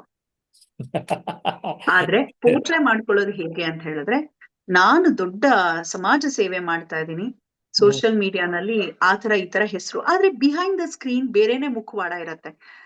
ಸೊ ಹಾಗಾಗಿ ಅಂಥವ್ರು ಅವರೇ ಅರ್ಥ ಮಾಡ್ಕೊಂಡು ಅದರಿಂದ ದೂರ ಆಗ್ಬೇಕು. ಬೇರೆಯವ್ರದ್ದು ಸರ್, ಪ್ರತಿಯೊಬ್ಬರು ಕೂಡ ಹಣವನ್ನ ಮಾಡೋದು ಅವರ ಬೆವರು ಸುರಿಸಿ ಬೆವರಿನ ಹನಿಯಿಂದನೇ ದುಡ್ಡು ಮಾಡೋದು ಅಲ್ವಾ. ಸೊ ಹೌದು. ಸತ್ಪಾತ್ರರಿಗೆ ತಲುಪಿದ್ರೆ ದುಡ್ಡು ಬೇಜಾರ್ ಅನ್ಸಲ್ಲ, ಹ್ಮ್ ಅಪಾತ್ರರಿಗೆ ಈ ರೀತಿ ತಲುಪಿದಾಗ ಎಷ್ಟು ಹೊಟ್ಟೆ ಉರಿಯುತ್ತೆ. ನಾನು ಯಾವಾಗೂ ಹೇಳ್ತಿರ್ತೀನಿ, ಪಾಪ ಯಾರು ಆಗರ್ಭ ಶ್ರೀಮಂತರು ಬಂದು ಓಡೋಗಿ ಹೀಗೆ ಸಹಾಯ ಮಾಡಲ್ಲ ಸರ್. ಈ ಮಿಡ್ಲ್ ಕ್ಲಾಸು ಮತ್ತೆ ಅದಕ್ಕಿನ್ನ ಕೆಳದವರು ಮಾತ್ರ ಯಾರ್ದಾದ್ರೂ ಕಣ್ಣೀರಿಗೆ ಬೇಗ ಸ್ಪಂದಿಸ್ತಾರೆ. ಸೊ ಖಂಡಿತ ಅವ್ರನ್ನ ಸರಿ, ನಿಮ್ಮ ದುರುಪಯೋಗ ಪಡಿಸ್ಬಾರ್ದು. ಅಬ್ಸರ್ವೇಶನ್ ನಾನು ಒಪ್ತೀನಿ, ಮೆಚ್ತೀನಿ. ಸೊ ಅಂದ್ರೆ ಏನಾಗ್ತದೆ, ನೀವ್ ಹೇಳ್ದಾಗೆ ಮಿಡ್ಲ್ ಕ್ಲಾಸು ಲೋಯರ್ ಕ್ಲಾಸ್ ಅಲ್ಲಿ ಅವ್ರಿಗೂ ಊಟ ಇರ್ಲಿಲ್ಲ ಅಂದ್ರೂ ಇನ್ನೊಬ್ರು ತೊಂದರೆಲಿ ಇದ್ದಾರೆ ಅಂತ ಸಪೋರ್ಟ್ ಮಾಡೋ ಜನ, ಹ್ಮ್ ಅಂಥವ್ರಿಗೆ ನಾವು ಮೋಸ ಮಾಡ್ದಂಗೆ ಆಗ್ತದೆ. ಅದಾಗಬಾರ್ದು. ಇನ್ನು RIP ಅಂದ್ಬಿಟ್ಟು ಏನೇನೋ ಮಾಡ್ತಾರಂತಲ್ಲ, ಅದೆಲ್ಲ ನಿಮ್ ಬಾಯಲ್ಲಿ ಕೇಳೋಣ ಅಂತ. ನಾನು ಅದೇ ಮೊದಲೇ ಹೇಳ್ಬೇಕು ಅಂತ ಅನ್ಕೊಂಡೆ. ಕೆಲವರಿಗೆ ಬದುಕಿದ್ದಾಗ್ಲೇ ಹಲವರನ್ನ ಸಾಯಿಸುವಂತ ಒಂದು ಹುಚ್ಚು ಉಮೇದು. ಹ್ಮ್ ರಿಪ್ ಪೋಸ್ಟ್ ಗಳನ್ನ ಮಾಡಿ ಯಾರೋ ಒಬ್ರು ದೊಡ್ಡ ಹೆಸರು ಮಾಡಿರೋರು, ಯಾವುದೇ ಕ್ಷೇತ್ರದ ದೊಡ್ಡ ಹೆಸರು ಮಾಡಿರೋರು ಆಸ್ಪತ್ರೆಗೆ ಅಡ್ಮಿಟ್ ಆಗಿದ್ದಾರೆ ಅಂತ ಗೊತ್ತಾಗ್ತಿದ್ದ ಹಾಗೆ ಕೆಲವರೆಲ್ಲ ರಿಪ್ ಪೋಸ್ಟ್ ಗಳು ಮಾಡ್ಕೊಂಡ್ಬಿಟ್ಟಿರ್ತಾರೆ. ಯಾಕೆಂದ್ರೆ ಧಾವಂತ ನಾವು ಹ್ಮ್ ಫಸ್ಟ್ ಸುದ್ದಿ ಕೊಡ್ಬೇಕು, ಅಥವಾ ನಂದು ಇದ್ರ ಡಿಜಿಟಲ್ ಮೀಡಿಯಾನು ಹೌದು, ಎಲ್ಲಾ ಮೀಡಿಯಾಗಳಲ್ಲೂ ಅವ್ರ ಸಾಯಕ್ಕಿನ್ನ ಮುಂಚೆನೆ ಹಾಕ್ಬಿಡ್ತಾರಲ್ಲ ಅವ್ರಿಗೆ ಸತ್ತೋಗಿದ್ದಾರೆ ಅಂತ ಶ್ರದ್ಧಾಂಜಲಿ ಪೋಸ್ಟ್ ಗಳನ್ನ. ನನ್ಗೆ ಯಾವಾಗೂ ಅನ್ಸೋದು ಸರ್, ಇವರ ಮನೆಯವರಿಗೆ ಆ ರೀತಿ ಆದ್ರೆ ಅವರಿಗೆ ಹೇಗಿರುತ್ತೆ ಮನದ ಭಾವ. ಭಗವಂತನೆಲ್ಲ ಮುಕ್ಕೋಟಿ ದೇವತೆಗಳಿಗೂ ಅವ್ರ ಕೈ ಮುಗಿದು ಪ್ರಾರ್ಥನೆ ಮಾಡ್ತಿರ್ತಾರೆ, ಏನಾದ್ರೂ ಒಂದ್ ಮಿರಾಕಲ್ ಆಗ್ಲಿ, ಬದುಕ್ಬಿಟ್ರೆ ಸಾಕು ನಮ್ಮಪ್ಪ ನಮ್ಮಮ್ಮ ಅಂತ ಅವ್ರ ಮಕ್ಕಳು ಅಥವಾ ಸಂಬಂಧಿಕರು ಅಪ್ಪ ಅಮ್ಮ ಎಲ್ಲ. ಆದ್ರೆ ಇವ್ರು ಹೀಗೆ ರಿಪ್ ಪೋಸ್ಟ್ ಹಾಕಿದಾಗ, ಅದು ಅವ್ರ ಗಮನಕ್ಕೆ ಬಂದಾಗ, ಇಲ್ಲ ಇಲ್ಲ ಅವ್ರು ಇನ್ನೂ ಬದುಕಿದ್ದಾರೆ ಹಂಗ್ ಹಾಕ್ಬೇಡಿ ಅಂತ ಅವ್ರು ಹೇಳ್ಕೊಳ್ಳೋಂತ ಅಸಹಾಯಕತೆ, ಎಂತ ನೀಚ ಬುದ್ಧಿ ಅಲ್ವಾ ಸರ್ ಅದೆಲ್ಲ. ಹೌದು. ಕೆಲವಂತೂ ದೊಡ್ಡ ದೊಡ್ಡ ವ್ಯಕ್ತಿಗಳನ್ನ ಬಾಳ ಬಾರಿ ಸಾಯಿಸ್ಬಿಟ್ಟಿದ್ದಾರೆ. ಇವ್ರು ಅಂಬರೀಷ್ ಹ್ಮ್ ಅವ್ರಿಗೆ ಹುಷಾರಿಲ್ಲ ಅಂತ ಎಷ್ಟೋ ಸರಿ ಆ ತರದ್ದು ವೈರಲ್ ಆಗಿರೋದು ನಾವು ನೋಡಿದೀವಿ. ಹ್ಮ್ ಯಾಕೆ ಆ ಧಾವಂತ, ಯಾರು ಸತ್ತೋಗಿರೋರ್ದು ರಿಪ್ ಪೋಸ್ಟ್ ಹಾಕಕ್ ಯಾಕೆ ಆ ಧಾವಂತ ಅಂತ ನನಗ್ ಬಹಳ ಬಾರಿ ನೋವಾಗತ್ತೆ. ಅಷ್ಟೇ ಅಲ್ಲ, ಆ ಸತ್ತ ನಂತರ ಅವ್ರಿಗೆ ಒಂದು ಪ್ರೈವಸಿ ಅಂತಾನೆ ಇರಲ್ಲ. ಅವ್ರ ಮನೆಯವ್ರಿಗೆ, ಅವ್ರ ಆತ್ಮೀಯರಿಗೆ, ಫ್ರೆಂಡ್ಸ್ಗೆಲ್ಲ ಅವ್ರ ಮುಖಕ್ಕೆ ಹೋಗಿ ಮೈ ಕಿಡಿಯೋದು. ಹ್ಮ್ ಅದು ಬರೀ ಟಿವಿ ಪತ್ರಿಕೆಯವರು ಅಂತಾನೆ ಅಲ್ಲ, ಈಗ ಸೋಷಿಯಲ್ ಮೀಡಿಯಾನಲ್ಲಿ ಇನ್ಫ್ಲೂಯೆನ್ಸರ್ಸ್ ಗಳು ಜಾಸ್ತಿ ಆಗ್ಬಿಟ್ಟು ನಿಮ್ಗೆ ತಡ್ಕೊಳಕ್ ಆಗಲ್ಲ ಆ ಪ್ರಭಾವ ಇವ್ರಿಗೆಲ್ಲದು. ಯಾರೋ ಒಬ್ರು ಬಂದು ಒಂದ್ 4-5 ಜನ ಒಂದ್ ಕಡೆ ಮಾತಾಡ್ಸಿರ್ತಾರೆ ಸರ್ ಸ್ಮಶಾನದಲ್ಲಿ. ನೀವ್ ಅಬ್ಸರ್ವ್ ಮಾಡಿ, ಯಾವ್ದೇ ಹ್ಮ್ ಹ್ಮ್ ತುಂಬಾ ಹೆಸರು ಮಾಡಿರೋಂಥವ್ರದ್ದು ಯಾರ್ದಾರು ಬರ್ತಿದ್ರೆ ಒಂದ್ 5 ಜನ ಯಾರೋ ಮಾತಾಡ್ಸಿರ್ತಾರೆ ಅನ್ಕೊಳ್ಳಿ, ಇನ್ನೊಂದ್ 5 ಜನದ ಗುಂಪು ಕಾಯ್ತಾ ಇರತ್ತೆ. ಆ ಸತ್ತವರ ಮನೆಯ ವ್ಯಕ್ತಿಗಳ ಮನಸ್ಥಿತಿ ಮೊದ್ಲೇ ಕುಗ್ಗೋಗಿರತ್ತೆ. ಎಷ್ಟು ಜನದ ಹತ್ರ ಅವ್ರವ್ರ ಅಳಲನ್ನ ತೋಡ್ಕೋಬೇಕು, ಅಷ್ಟ್ ಹತ್ತು ಅವ್ರಿಗೆ ಸಾಕಾಗಿರುತ್ತೆ. ಅದ್ರಲ್ಲಿ ಹೇಳಿದ್ದನ್ನೇ ಪದೇ ಪದೇ ಅವ್ರಿಗೂ ಹೇಳ್ಬೇಕು ಇವ್ರಿಗೂ ಹೇಳ್ಬೇಕು. ಆಗ ನನ್ಗೆ ಅನ್ಸೋದು, ಕರುಣೆ ಅನ್ನೋದಿಲ್ವಾ. ಅವ್ರು ಅಳ್ತಾ ಇದ್ರೆ ಅವ್ರ ಮುಖಕ್ಕೆ ಝೂಮ್ ಮಾಡಿ ಹಾಕೋದು. ಆಮೇಲೆ ಅದೊಂದು ನ್ಯೂಸ್, ನೋಡಿ ಏನು ಶೋಕದ ಮಡುವಿನಲ್ಲಿ ಅವರ ಹೆಂಡತಿ ಒದ್ದಾಡ್ತಿದ್ದಾರೆ, ಅವ್ರ ಗಂಡ ದುಃಖದಲ್ಲಿದ್ದಾರೆ. ಆಬ್ವಿಯಸ್ಲಿ ಅಲ್ವಾ, ಗಂಡ ಸತ್ರೆ ಹೆಂಡತಿ, ಹೆಂಡತಿ ಸತ್ರೆ ಗಂಡ.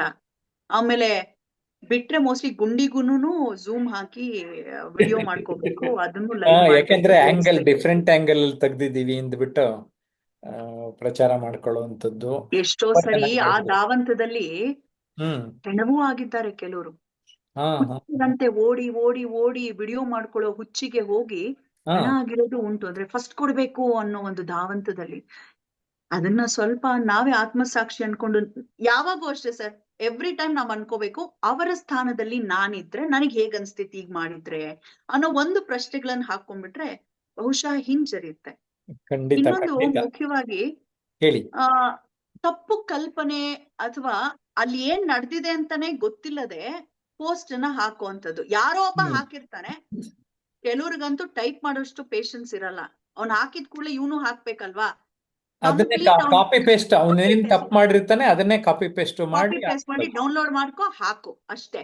ಅದನ್ನ ಸರಿಯಾಗಿ ನೋಡು ಇರಲ್ಲ, ಸ್ಪೆಲ್ಲಿಂಗ್ ಮಿಸ್ಟೇಕ್ ಇದ್ರೂ ತಲೆ ಕೆಡ್ಸ್ಕೊಳಲ್ಲ. ನಾನು ಇತ್ತೀಚೆಗೆ ಕೊರೋನಾ ಟೈಮ್ ಅಲ್ಲಿ ಆದಂತ ಒಂದು ಘಟನೆಯನ್ನ ಸ್ಮರಿಸ್ಕೊಳಕ್ ಇಷ್ಟಪಡ್ತೀನಿ. ನಮ್ಮ ಕನ್ನಡ ಚಿತ್ರರಂಗದ ಹಿರಿಯ ನಟಿ ಒಬ್ರು ತೀರ್ ಹೋಗ್ತಾರೆ. ಹೆಸರು ಯಾರ್ದು ನಾನು ತೆಗೆದುಕೊಳ್ಳೋದಿಲ್ಲ. ಇವತ್ತಿನ ಕಾರ್ಯಕ್ರಮದಲ್ಲಿ ನಾವ್ ಯಾರ ಬಗ್ಗೆ ಹೇಳಿದ್ರು ಕೂಡ ಯಾರದೇ ಹೆಸರು, ಯಾವುದೇ ಸಂಸ್ಥೆಯ ಹೆಸರು ಏನನ್ನು ಹೇಳೋದಿಲ್ಲ, ಹೇಳಕ್ ಬಾರದು ಕೂಡ. ಆ ನಟಿ ತೀರ್ ಹೋಗ್ತಾರೆ ಸರ್. ಇಲ್ಲೇ ಚಾಮರಾಜಪೇಟೆ ಸ್ಮಶಾನ, ಅಲ್ಲಿ ಸ್ಮಶಾನದ ಕೆಳಗಡೆ ಒಂಚೂರು ಕಸದ ರಾಶಿ ಇದೆ. ಕಸದ ರಾಶಿ ಯಾವಾಗೂ ಬಿದ್ದಿರುತ್ತೆ.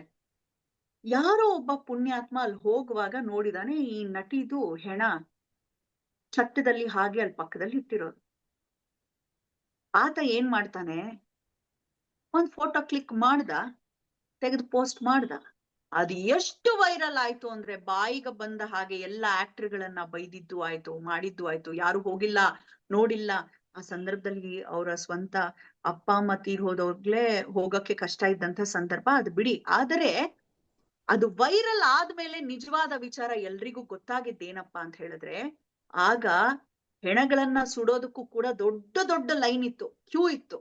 ಆ ಕಾರಣಕ್ಕೆ ಸ್ಮಶಾನದ ಅದವ್ರು ಯಾರು ನೋಡ್ಕೊಳ್ತಾರೆ ಪರಿಚಾರಕರು ಹೇಳಿದ್ರಂತೆ, ಅಲ್ಲಿ ಆ ಕಡೆಗೆ ಇಟ್ಟಿರಿ, ದಯವಿಟ್ಟು ನಾವು ಕರಿತೀವಿ ನಿಮ್ಗೆ, ದಯವಿಟ್ಟು ಒಂಚೂರು ದೂರ ಇಡಿ ಅಂದಿದ್ದಕ್ಕೆ ಸಂಬಂಧಿಕರು ಹೆಣವನ್ನ ಅಲ್ಲೇ ಇಟ್ಟು ಪಕ್ಕದಲ್ಲೇ ಇದ್ದಾರೆ. ಪಕ್ಕದಲ್ಲಿ ಇರೋರ್ನ ಬಿಟ್ಟು ಫೋಟೋ ತೆಗ್ದಿದ್ದಾನೆ ಭೂಪ. ಅದು ಎಲ್ಲಾ ಕಡೆ ವೈರಲ್ ಆಯ್ತು. ವೈರಲ್ ಆದ್ಮೇಲೆ ಎಲ್ಲರಿಗೂ ಗೊತ್ತಾಯ್ತು ಅದು ತಪ್ಪು. ಅಲ್ಲಿ ಪಕ್ಕದಲ್ಲೇ ಇದ್ರು ಅವ್ರ ಪರವಾದವ್ರು ಎಲ್ಲರೂ ಅಲ್ಲೇ ಇದ್ರು. ಇವ್ನ್ ಯಾರೋ ಒಬ್ಬ ಫಸ್ಟ್ ಹಾಕಿರೋನು ತಪ್ಪು ಹಾಕಿದಾನೆ ಅಂತ. ಆದರೆ ಅಷ್ಟ್ರಲ್ಲಾಗ್ಲೇ ಸಿಕ್ಕಾಪಟ್ಟೆ ಲಕ್ಷಾಂತರ ಜನ ವ್ಯೂ ಮಾಡಿ ಆಗಿತ್ತು ಆ ವಿಡಿಯೋನ.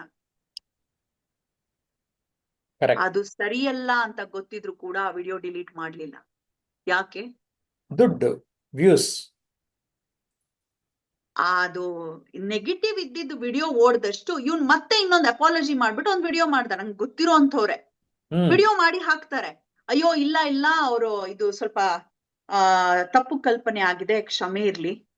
ಅವ್ರು ಅಕ್ಕಪಕ್ಕದಲ್ಲಿ ಇದ್ರು, ಈ ತರ ಇತ್ತಂತೆ. ಮತ್ತ ಅಲ್ಲಿ ಯಾರೋ ಒಬ್ರು ಅಲ್ಲಿನ ಸ್ಥಳೀಯ ರಾಜಕೀಯ ವ್ಯಕ್ತಿದೊಂದು ಕಾರ್ಯಕ್ರಮ ನಡೀತಿದ್ರಿಂದ ಅದು ಬ್ಲಾಕ್ ಆಗಿ ಆಮೇಲೆ ಅವ್ರಿಗೆ ಗೊತ್ತಾಯ್ತಂತ, ಅಯ್ಯೋ ಇಂಥವ್ರನ್ನ ಇಲ್ಲಿ ಏನಕ್ಕೆ ಕಾಯಿಸ್ತಾ ಇದ್ದೀರಾ ಅಂತ ಹೇಳಿ ಅವರೇ ಅನುವು ಮಾಡಿಕೊಟ್ರಂತೆ ಮಾಡಕ್ಕೆ ಅಂತ ಆಮೇಲೆ ಪೋಸ್ಟ್ ಹಾಕಿರೋ.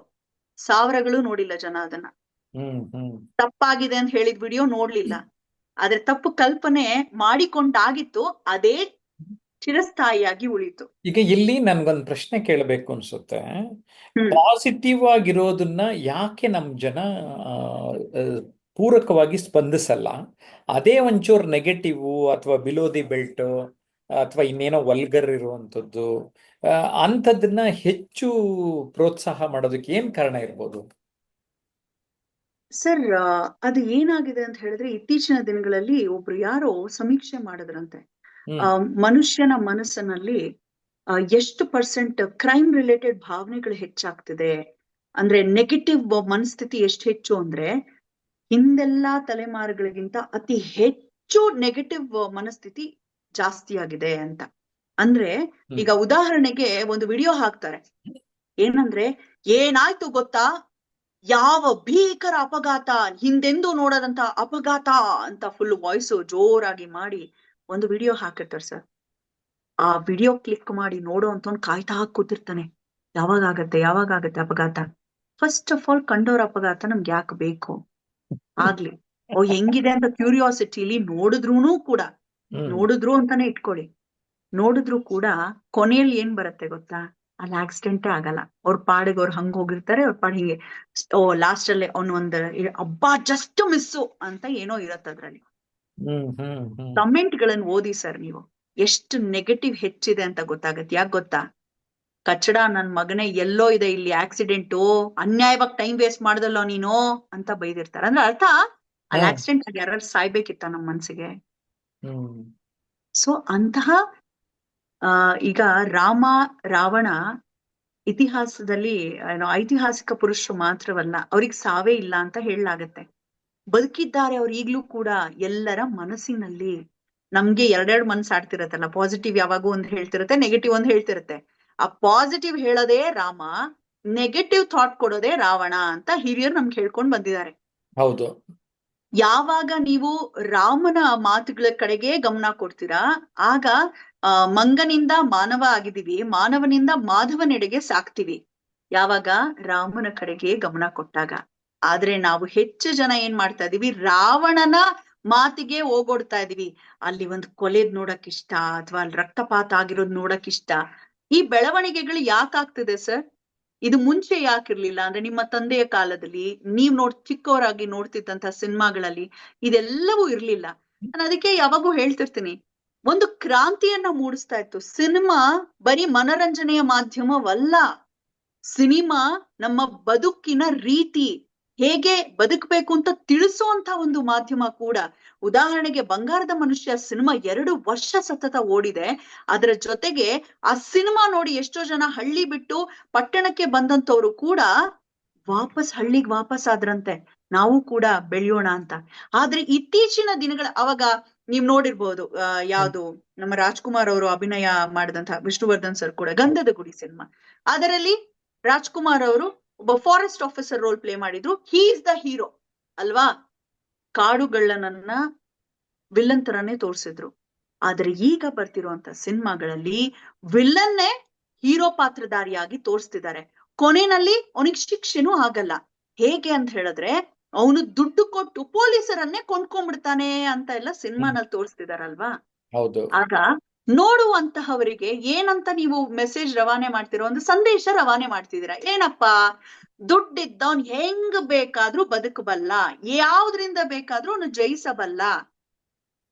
ಇದರ ಇಂಡೈರೆಕ್ಟ್ ಎಫೆಕ್ಟ್ ಏನಾಗ್ತಿದೆ ಅಂತ ಹೇಳಿದ್ರೆ, ಬಹಳಷ್ಟು ಜನ ಬಹಳ ಕ್ರೂರತನದಿಂದ, ಈಗ ಡ್ರಗ್ಸ್ಗೆ ಮೊರೆ ಹೋಗಿರುವಂತ ಎಷ್ಟೋ ಮಕ್ಕಳು ತಾಯಿನೇ ಕೊಲೆ ಮಾಡಿದ್ದಾರೆ ಅಂತ ಎಷ್ಟು ಮಾತುಗಳನ್ನ ಕೇಳ್ತಾ ಇದೀವಿ.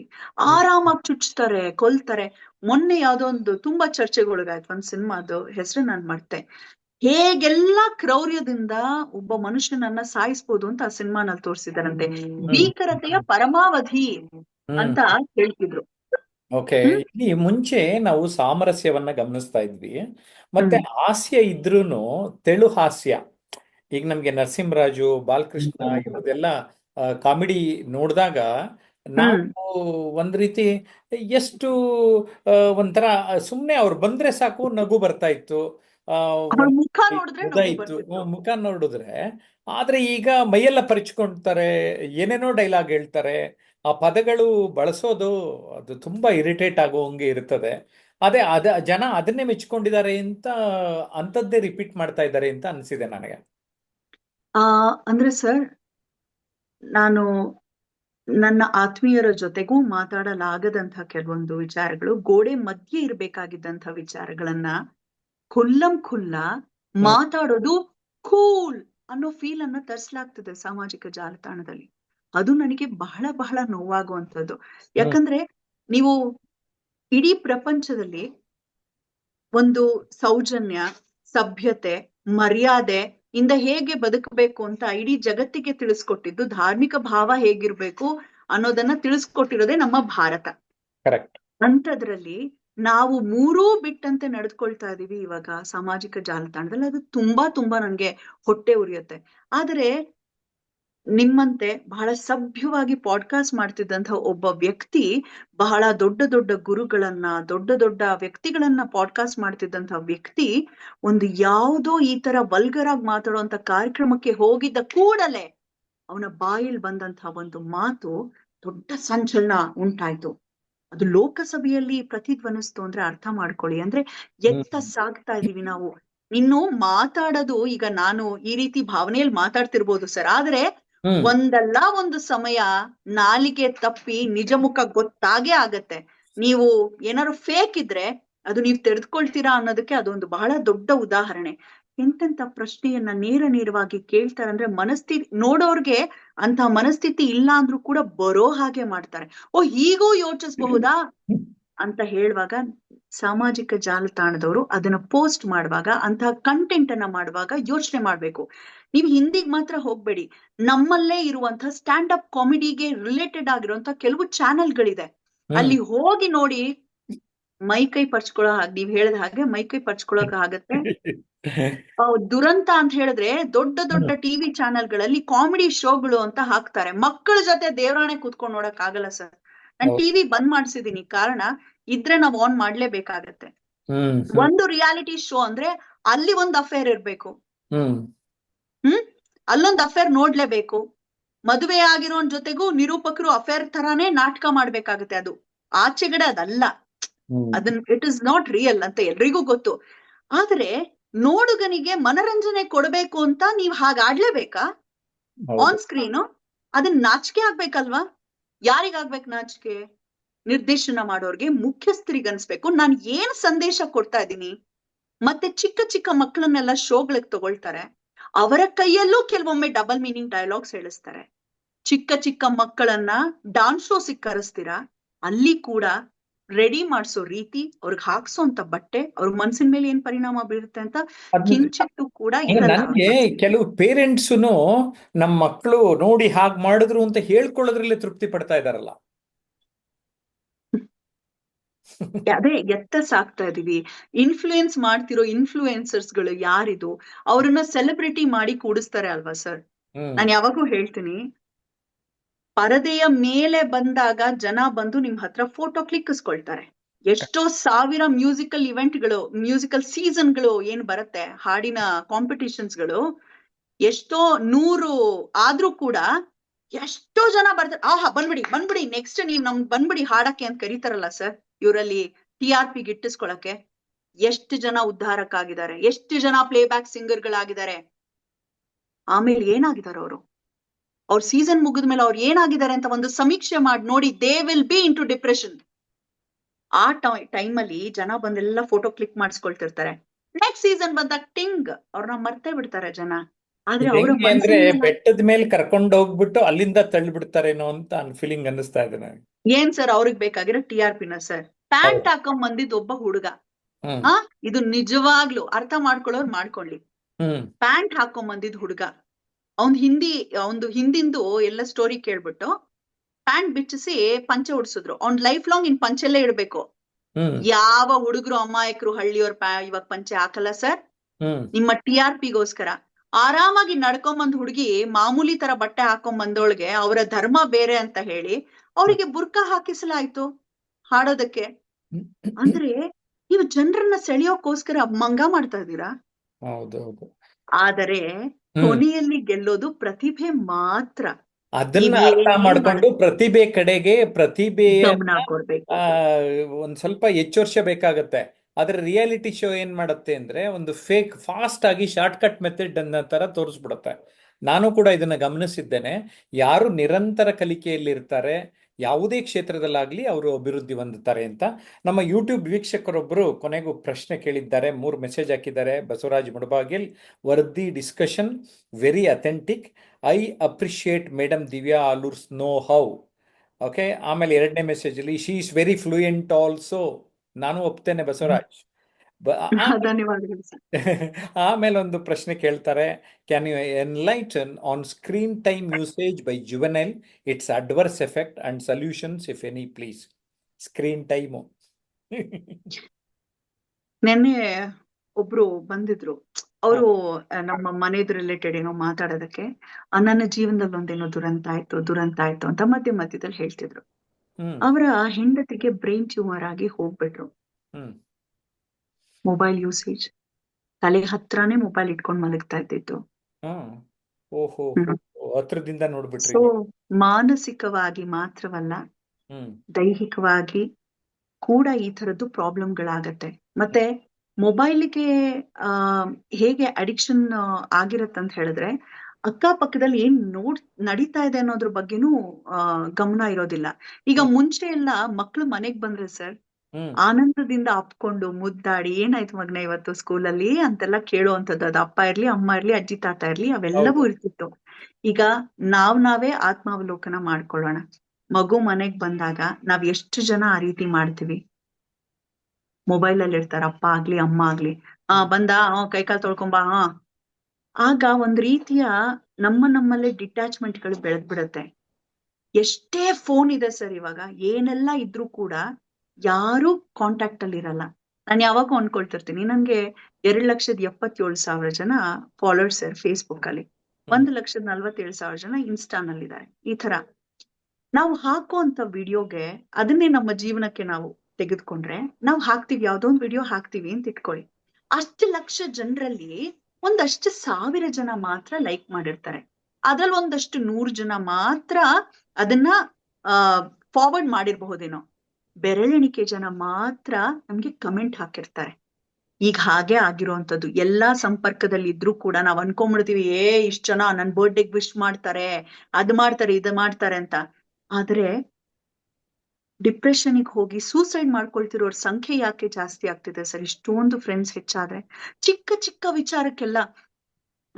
ಇಲ್ಲಿ ಕೆಳಗಡೆ ನಮ್ಮ ಮನೆ ಹತ್ರ ಒಂದು ಚಿಕ್ಕ ಮಗು, 6-7ನೇ ಕ್ಲಾಸಿನ ಮಗು ಮೊಬೈಲ್ ನೋಡ್ತಿದ್ದ ಅಂತ ಹೇಳಿ ಕಿತ್ಕೊಂಡು ರೂಮ್ಗೆ ಹಾಕಿದ್ರಂತೆ. ಓದೋ, ಬಾಯಿ ಮುಚ್ಕೊಂಡು, ಎಕ್ಸಾಮ್ ಬರ್ತಿದೆ ಅಂತ.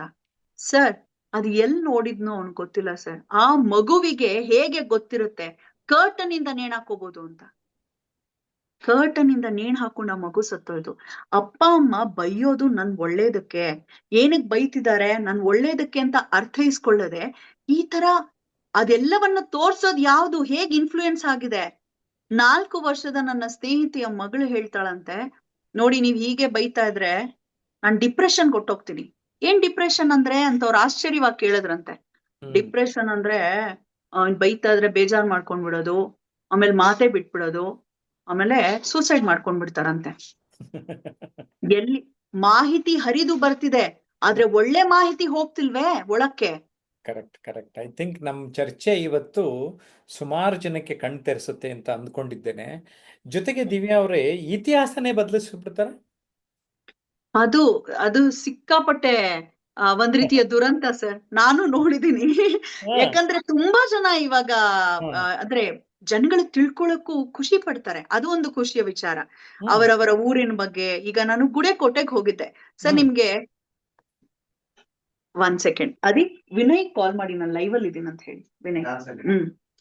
ಸೊ ಗುಡೇಕೋಟೆಗೆ ಹೋಗಿದ್ದೆ ಕಾರ್ಯಕ್ರಮಕ್ಕೆ, ನಿರೂಪಣೆಗೆ. ನನಗ್ ಒಂದು ಏನಂತ ಹೇಳಿದ್ರೆ, ಯಾವುದೋ ಒಂದು ವಿಶೇಷವಾದ ಜಾಗಕ್ಕೆ ಹೋದ್ರೆ ನಾನು ಆ ಜಾಗದ ಇತಿಹಾಸ ತಿಳಿದುಕೊಂಡು ಒಂದಷ್ಟು ರೈಟ್ ಅಪ್ ಮಾಡ್ಕೊಂಡು ಪ್ರಾರಂಭದಲ್ಲೇ ವೇದಿಕೆಯಲ್ಲಿ ಹೇಳ್ತೀನಿ. ಬರೀ ಗುಡೇಕೋಟೆ ಉತ್ಸವಕ್ಕೆ ತಮ್ಮೆಲ್ಲರಿಗೂ ಪ್ರೀತಿಯ ಸ್ವಾಗತ ಇಷ್ಟೇ ಹೇಳೋದಿಲ್ಲ. ಡಾಕ್ಟರ್ ಶ್ರೀನಿವಾಸ್ ಅಂತ ಅಲ್ಲಿನ ಶಾಸಕರು, ಕೂಡ್ಲಿಗಿ ಶಾಸಕರು, ಅವರ ನೇತೃತ್ವದಲ್ಲಿ ಮಾಡ್ತಿದ್ದಾರೆ ಈಗ. ಯಾಕೆ ಅಂದ್ರೆ ಗುಡೇಕೋಟೆ ಏನ್ ಗೊತ್ತಾ, ಒನಕೆ ಓಬವ್ವನ ತವರೂರದು. ಸೊ ಆಕೆ ಅಲ್ಲಿಯವಳು. ನಮ್ಗೆ ಇವಳು ಓಬವ್ವ ಅಂದ್ರೆ ದುರ್ಗಾ ನೆನ್ಪಾಗತ್ತೆ, ಚಿತ್ರದುರ್ಗ. ಆದ್ರೆ ಅವಳ ಮೂಲ ಬಂದು ಗುಡೇಕೋಟೆ. ಸೊ ಈಗ ಒನಕೆ ಓಬವ್ವ ಉತ್ಸವ ಅಂತಾನೆ ವಿಜೃಂಭಣೆಯಿಂದ ಮಾಡ್ತಿದ್ದಾರೆ. ಸೊ ನಾನು ಅಲ್ಲಿಗೆ ಹೋಗಿ ಆ ಇತಿಹಾಸವನ್ನ, ನಾನು ಅವ್ರ ಪೂರ್ವಜರಿದಾರಾ ಅಂತ ಫಸ್ಟ್ ಕೇಳ್ದೆ. ಅಲ್ಲಿ ಈಗ್ಲೂ ಕೂಡ ಪಾಳೆಗಾರರಿದ್ದಾರೆ, ಅವ್ರ ವಂಶಜರಿದ್ದಾರೆ. ಸೊ ಅವ್ರ ಮನೆಗ್ ಹೋದೆ, ವಿಡಿಯೋ ಮಾಡ್ದೆ. ಯಾಕಂದ್ರೆ ಅದು ವಿಶೇಷವಾದದ್ದು, ಎಲ್ಲೂ ಸಿಗೋದಿಲ್ಲ, ಆಂಟಿಕ್ ತರ ಅಲ್ವಾ. ಮತ್ತೆ ಅವ್ರು ಕಹಳೆ ಊದುವಂತ ಕುಟುಂಬದವರು, ಇವ್ರು ಓಬವ್ವ ಅವರು. ಅವ್ರನ್ನೆಲ್ಲ ನಾನು ಮಾತಾಡಿಸ್ದೆ. ಆದರೆ ಹಾಗ್ ಮಾತಾಡ್ಸುವಾಗ ನಾನು ಬಹಳ ಒಂದು ಆಲೋಚನೆ ಮಾಡೋದೇನ್ ಗೊತ್ತಾ, ನನ್ನಿಂದ ತಪ್ಪಾಗ್ಬಾರ್ದು ಅಂತ. ಅಲ್ಲಿನ ಇತಿಹಾಸಕಾರರು ಯಾರಾದ್ರೂ ಇದಾರಾ, ಪುಸ್ತಕ ಬರ್ದಿರೋ ಲೇಖಕರಿದಾರಾ ಕೇಳಿ ಅವ್ರ ಹತ್ರ ಫೋನ್ ಮಾಡಿ ಮಾಹಿತಿ ತಗೊಂಡಷ್ಟೇ ಹೇಳ್ತೀನಿ, ಇಲ್ಲ ಅವ್ರನ್ನೇ ರಿಸೋರ್ಸ್ ಪರ್ಸನ್ ತರ ಇಟ್ಕೊಂಡು ಕೊಡ್ತೀನಿ. ಅಂದ್ರೆ ಅಥೆಂಟಿಸಿಟಿ, ಅಲ್ಲಿ ಒಂದ್ ರೀತಿ ಆ ವಿಚಾರ ಸತ್ಯ ಎನ್ನುವಂತಹ ನಂಬಿಕೆ ಜೊತೆಗೆ ನಾವು ಇತಿಹಾಸಕ್ಕೆ ಅಪಚಾರ ಮಾಡಬಾರದು ಅಲ್ವೇ? ಅದು ನಮ್ಮ ಜವಾಬ್ದಾರಿ. ನಮ್ಮ ಜವಾಬ್ದಾರಿಗಳಲ್ಲಿ ಒಂದು. ಇನ್ನೊಂದು ದಿವ್ಯಾ ಅವ್ರೆ, ಇವಾಗ ಎಲ್ಲರೂ ಡಾಕ್ಟರ್ಗಳಾಗಿ ಹೋಗ್ಬಿಟ್ಟಿದ್ದಾರೆ. ಹೌದು, ಅವರೇ ಒಂದೊಂದು ಮೆಡಿಸಿನ್ ಹೇಳ್ಬಿಡ್ತಾರೆ ನಿಮ್ಗೆ, ಅದಕ್ಕಿದು ಇದಕ್ಕದು ಅಂತ. ಸುಮಾರು ಅದ್ರಲ್ಲೂ ಸರ್ ಕೊರೋನಾ ಟೈಮಲ್ಲಂತೂ ಸ್ವಯಂಭೂ ಡಾಕ್ಟರ್ಗಳು ಉದ್ಭವ ಆದ್ರೂ ಅಂದ್ರೆ ಕಷಾಯ ಇದು ಕುಡೀರಿ ಅದು ಕುಡೀರಿ ಹಂಗೆ ಹಿಂಗೆ ಅಂತ ಹೇಳ್ಕೊಂಡು, ಇನ್ ಕೆಲವರೆಲ್ಲ ದಪ್ಪ ಆಗಿರೋರು ಸಣ್ಣ ಆಗ್ಬೇಕಾ, ನಾನು ಡಯಟ್ ಟಿಪ್ಸ್ ಹೇಳ್ತೀನಿ ಅಂತ ಹೇಳಿ. ಮೊನ್ನೆ ಅಷ್ಟೇ ಪೇಪರ್ ಅಲ್ಲಿ ನೀವು ನೋಡಿರ್ಬಹುದು, ಎಲ್ಲೋ ಒಂದು ಸೋಷಿಯಲ್ ಮೀಡಿಯಾಲ್ ಬಂದಂತಹ ಒಂದು ವಿಡಿಯೋ ನೋಡಿ ಅವರು ಕೊಟ್ಟಂತಹ ಮಾಹಿತಿಯ ಅನುಸಾರವಾಗಿ ಡಯಟ್ ಮಾಡಿ ತೀರೇ ಹೋಗಿದ್ದಾಳ ಒಬ್ಬಾಕೆ. ಎಂತ ದುರಂತ ಸರ್ ಅದು. ಆ ತರದ್ದು ಬಹಳಷ್ಟು ಕೇಸ್ಗಳಾಗಿದೆ. ಯಾರ ಮೇಲೆ ಹೋಗಿ ನೀವು ಕೇಸ್ ಹಾಕಕ್ ಹೋಗ್ತೀರಾ? ಮತ್ತೆ ಸೋಷಿಯಲ್ ಮೀಡಿಯಾ ಅಥವಾ ಎಲ್ಲೋ ಚೆಕ್ ಮಾಡಿ, ಯಾರೋ ಒಬ್ರು ಒಂದು ವಿಡಿಯೋ ಹಾಕಿದ್ರು, ಅದ್ರಲ್ಲಿ ಅದಕ್ಕೆ ಟಾಂಗ್ ಆಗಿ ಇನ್ನೊಬ್ರು ವಿಡಿಯೋ ಮಾಡಿದ್ರು. ಆ ವಿಡಿಯೋನಲ್ಲಿ ಏನಿದ್ ಗೊತ್ತಾ, ನಿಮ್ಗೆ ಉಸಿರಾಟದ ತೊಂದ್ರೆ ಅನ್ಸತ್ತಾ, ಆಗಾಗ್ ಸುಸ್ತ್ ಅನ್ಸತ್ತಾ, ಅದು ಅದು ಎಲ್ಲ ಕೇಳ್ತಾರೆ.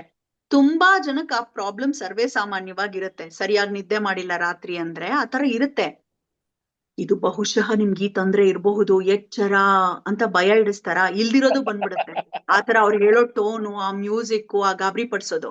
ಹಾ ಯಾರೊಬ್ರು ಡಾಕ್ಟರ್ ಬಹಳ ಚಂದ ವಿಡಿಯೋ ಮಾಡಿದ್ರು ನೋಡಿ. ಅಂತ ವಿಡಿಯೋಗಳನ್ನ ಜಾಸ್ತಿ ನೋಡಲ್ಲ ಜನ, ಈ ಭಯ ಪಡಿಸೋ ವಿಡಿಯೋಗಳನ್ನ ಜಾಸ್ತಿ ನೋಡ್ತಾರೆ. ಅದಕ್ಕೊಂಥರ ಡಾಕ್ಟರ್ಗಳು ಕ್ಯೂರಿಯಾಸಿಟಿ ಬೇಕು ಜನಕ್ಕೆ.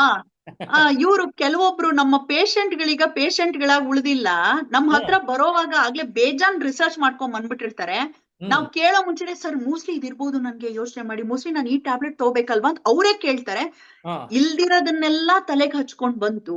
ಹ್ಮ್ ಏನೂ ಇಲ್ಲದಕ್ಕೆ ಒಂದಷ್ಟು ಒಂದರ ಮನೋರೋಗಿಗಳಾಗಿ ಬರ್ತಾರೆ ನಮ್ಮ ಹತ್ರ. ಇವ್ರಿಗೆ ಟ್ರೀಟ್ ಮಾಡೋದ್ ಕಷ್ಟ, ಯಾಕಂದ್ರೆ ನಾವ್ ಏನೇ ಹೇಳಿದ್ರು ಮತ್ತೆ ಸರ್ಚ್ ಮಾಡ್ತಾರೆ, ಇದು ಹ್ಮ್ ಕರೆಕ್ಟ್ ಅವ್ರು ಹೇಳಿದ್ದು ಸರಿನಾ ಇಲ್ವಾ ಅಂತ. ಸೊ ಆ ರೀತಿಯ ಡಿಸ್ಟರ್ಬ್ಡ್ ಮೈಂಡ್ ಸೆಟ್ ಜಾಸ್ತಿ ಆಗತ್ತೆ. ಸರ್ ಏನ್ ಗೊತ್ತಾ, ಹ್ಮ್ ನಾವ್ ಎಷ್ಟೇ ಬೆಳೀತಾ ಇದ್ರು ಕೂಡ ನಮ್ಮ ಮನಸ್ಸು ಮಾತ್ರ ಕುಗ್ತಾನೆ ಹೋಗ್ತಾ ಇದೆ. ಕರೆಕ್ಟ್. ಮನಸ್ಸಿಗೆ ಬೂಸ್ಟ್ ಸಿಗ್ತಾ ಇಲ್ಲ. ಈಗ ಯಾರೋ ಒಬ್ರು ಜ್ಯೋತಿಷಿನ್ ಕರ್ಸ್ಕೊಂಡು ಕೂಡ್ಸ್ಕೊಂತಾರೆ ಅಂತ ಇಟ್ಕೊಳ್ಳಿ ಸರ್. ಅವನಿಗೆ ಗಂಧ ಗಾಳಿ ಆ ವ್ಯಕ್ತಿಗೆ ಗೊತ್ತಿರಲ್ಲ, ಏನೋ ಸುಮ್ನೆ ಏನೋ ರೆಫರೆನ್ಸ್ ತಗೊಂಡು ಅದು ಇದು ನೋಡಿ ಕಲ್ತಿರ್ತಾರೆ ಅಂತ ಇಟ್ಕೊಳ್ಳಿ. ಅವರು ಈ ಸಂಖ್ಯೆಯಲ್ಲಿ ಹುಟ್ಟಿದವ್ರಿಗೆ, ಈಗ 3, 21, 3 ಆತರ 12 ಈ ತರ ಸಂಖ್ಯೆಗಳಲ್ಲಿ ಹುಟ್ಟಿದವ್ರಿಗೆ ಈ ವರ್ಷ ಈ ತರ ಆಗತ್ತೆ ಅಂತ ಹೇಳಿದ್ರು ಅಂತ ಇಟ್ಕೊಳ್ಳಿ. ಹ್ಮ್ ಅದನ್ನ ನೋಡಿದವನ್ಗೆ ಸೈಕಲಾಜಿಕಲ್ ಎಫೆಕ್ಟ್ ಒಂದು ಆಗೇ ತೀರಿರತ್ತೆ.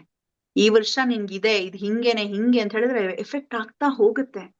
ಸೊ ಯಾಕೆ ಹಾಗೆ ಆ ತರದ್ದೆಲ್ಲ ವಿಡಿಯೋಸ್ ಪೋಸ್ಟ್ ಮಾಡುವಾಗ 100 ಬಾರಿ ಅವ್ರು ಎಷ್ಟೇ 1000 ದುಡ್ಡು ಕೊಡ್ತೀನಿ ಅಂದ್ರೂ ದಯವಿಟ್ಟು ಪೋಸ್ಟ್ ಮಾಡಬಾರ್ದು. ಇನ್ಫ್ಲೂಯೆನ್ಸರ್ಗಳ ಒಂದು ಜವಾಬ್ದಾರಿ ಇದು. ಅಪ್ಪಿ ತಪ್ಪಿ ಇದನ್ ಮಾಡ್ಬೇಡಿ. ನಾನು ಮಾಧ್ಯಮದಲ್ಲಿ ಕೆಲಸ ಮಾಡುವಾಗ ಒಬ್ರು ಗುರುಗಳು ಪಕ್ಕಾ 2012ಕ್ಕೆ ಪ್ರಳಯ ಆಗತ್ತೆ ಅಂತ ಅನೌನ್ಸ್ ಮಾಡ್ಬಿಟ್ರು. ಸರ್ ನನ್ಗೆ ಅವಾಗ ಇನ್ನು ನಾವು ಒಂದ್ ಸ್ವಲ್ಪ ಇಮ್ಮೆಚೂರ್ಡ್, ಅವಾಗ ಇನ್ನು ಮಾಧ್ಯಮ ಕ್ಷೇತ್ರದಲ್ಲಿ ಆಗಷ್ಟೇ ಕಾಲಿಟ್ಟು ಫ್ಲರಿಶ್ ಆಗ್ತಿದ್ದವ್ರು. ನೀವು ನಂಬ್ತೀರಾ ಸರ್, ನಾನ್ ಮನೆ ಹುಡ್ಕೊಂಡ್ ಬಂದಿದಾರ ಒಬ್ಬಾಕೆ. ಹ್ಮ್ ಬಂದವ್ರು ಕೇಳಿದ್ ಹೆಂಗ್ ಗೊತ್ತಾ, ಮೇಡಮ್ ನಾವೆಲ್ಲ ಸತ್ತೋಗ್ತೀವಾ, ನನ್ಗೆ ನಿದ್ದೆನೆ ಬರ್ತಾ ಇಲ್ಲ. ಹ್ಮ್ ಅಂದ್ರೆ ಅವ್ರ ಮನ್ಸಿನ ಮೇಲೆ ಎಷ್ಟು ಪರಿಣಾಮ ಬೀರಿದೆ ಸರ್ ಅದು. ಇನ್ನೊಬ್ಬ ಅದಲ್ಲ, ಯಾರೋ, ಅದ್ರಲ್ಲಿ ನಾನ್ ಸಾಲ ನಿಮ್ಗೆ ಅದು ಮಾಡ್ಕೊಂಡ್ಬಿಟ್ಟೆ. ಎಸ್ಪೆಷಲಿ 2012 ಅಲ್ವಾ ಅದು ಕೇಸ್ ಅದು. ಸುಮಾರು ಜನ ಎಂಜಾಯ್ ಮಾಡ್ಬಿಡೋಣ ಅಂದ್ಬಿಟ್ಟು ಸುಮಾರೆಲ್ಲ ಸಾಲ ಮಾಡಿ ಇನ್ಫ್ಯಾಕ್ಟ್ ತುಂಬಾನೇ ಆ ಪ್ರಭಾವ ಬೀರ್ತು. ಸೊ ನಿಮ್ ಕಾರ್ಯಕ್ರಮದಿಂದನೂ ಶುರುವಾಗಿದೆ ಅಲ್ಲೆಲ್ಲ ಆಗ. ಇಲ್ಲ, ಅವಾಗ ಹಾಗಾಯ್ತು. ನಾನು ಅವಾಗ ಹೇಳ್ದೆ, ನೋಡಮ್ಮ, ಆದ್ರೆ ಎಲ್ಲರಿಗೂ ಒಂದೇ ಸರಿ ಆಗತ್ತೆ. ಈಗ ಮೇಲಿಂದ ಆಕಾಶ ನಮ್ ತಲೆ ಮೇಲೆ ಬೀಳುತ್ತೆ ಅನ್ನೋದಾದ್ರೆ ನನ್ನೊಬ್ಳಿಗೆ ಬೀಳಲ್ಲ, ಎಲ್ಲರಿಗೂ ಬೀಳತ್ತಲ್ವಾ. ಸರ್ ಜ್ಯೋತಿಷ್ಯ ನಿಜ, ಆದ್ರೆ ಸರಿಯಾದ ಜ್ಯೋತಿಷಿ ಹತ್ರ ಹೋಗ್ಬೇಕಷ್ಟೇ. ಸುಮ್ನೆ ಪುರಾಣ ಅಲ್ಲ. ಮೊನ್ನೆ ನಾನು ನೆಹರು ತಾರಾಲಯ ಇದೆಯಲ್ಲ ನಮ್ಮ ಬೆಂಗಳೂರಿನಲ್ಲಿ, ಅಲ್ಲಿ ಯು ಆರ್ ರಾವ್ ಅವರ ಹೆಸರಲ್ಲಿ ಒಂದು ಸಭಾಂಗಣ ಉದ್ಘಾಟನೆ ಆಯ್ತು, ನಿರೂಪಣೆ ಮಾಡೋದಕ್ಕೆ ಅಂತ ನಾನು ಹೋಗಿದ್ದೆ. ಅಲ್ಲಿರುವಂತ ಮುಖ್ಯಸ್ಥರಿಗೆ ಡಾಕ್ಟರ್ ಗುರುಪ್ರಸಾದ್ ಅಂತ, ಅವ್ರಿಗೆ ಹೇಳ್ದೆ. ಅವರು, ಸರ್ ನೀವ್ ದೇವ್ರನ್ನ ನಂಬ್ತೀರಾ? ಯಾಕಮ್ಮ ಹಂಗಂತ್ಯಾ? ನಂಬ್ತೀನಮ್ಮ. ಸರ್ ಜ್ಯೋತಿಷ್ಯ ಎಲ್ಲ ನಿಜನಾ ಸರ್ ಅಂತ ಹೇಳಿದ್ ಅವ್ರಂದ್ರು, madam it is pure science madam, what you say. ನೋಡ್ರಿ, ಎಷ್ಟು ವರ್ಷಗಳ ಹಿಂದೆನೆ ಅವರೆಲ್ಲ ಇದನ್ನ ಪಂಚಾಂಗ ಬರ್ದಿಟ್ಟಿದ್ದಾರೆ, ಅದೆಲ್ಲ ಪ್ಯೂರ್ ಸೈನ್ಸ್ ಮೇಡಮ್.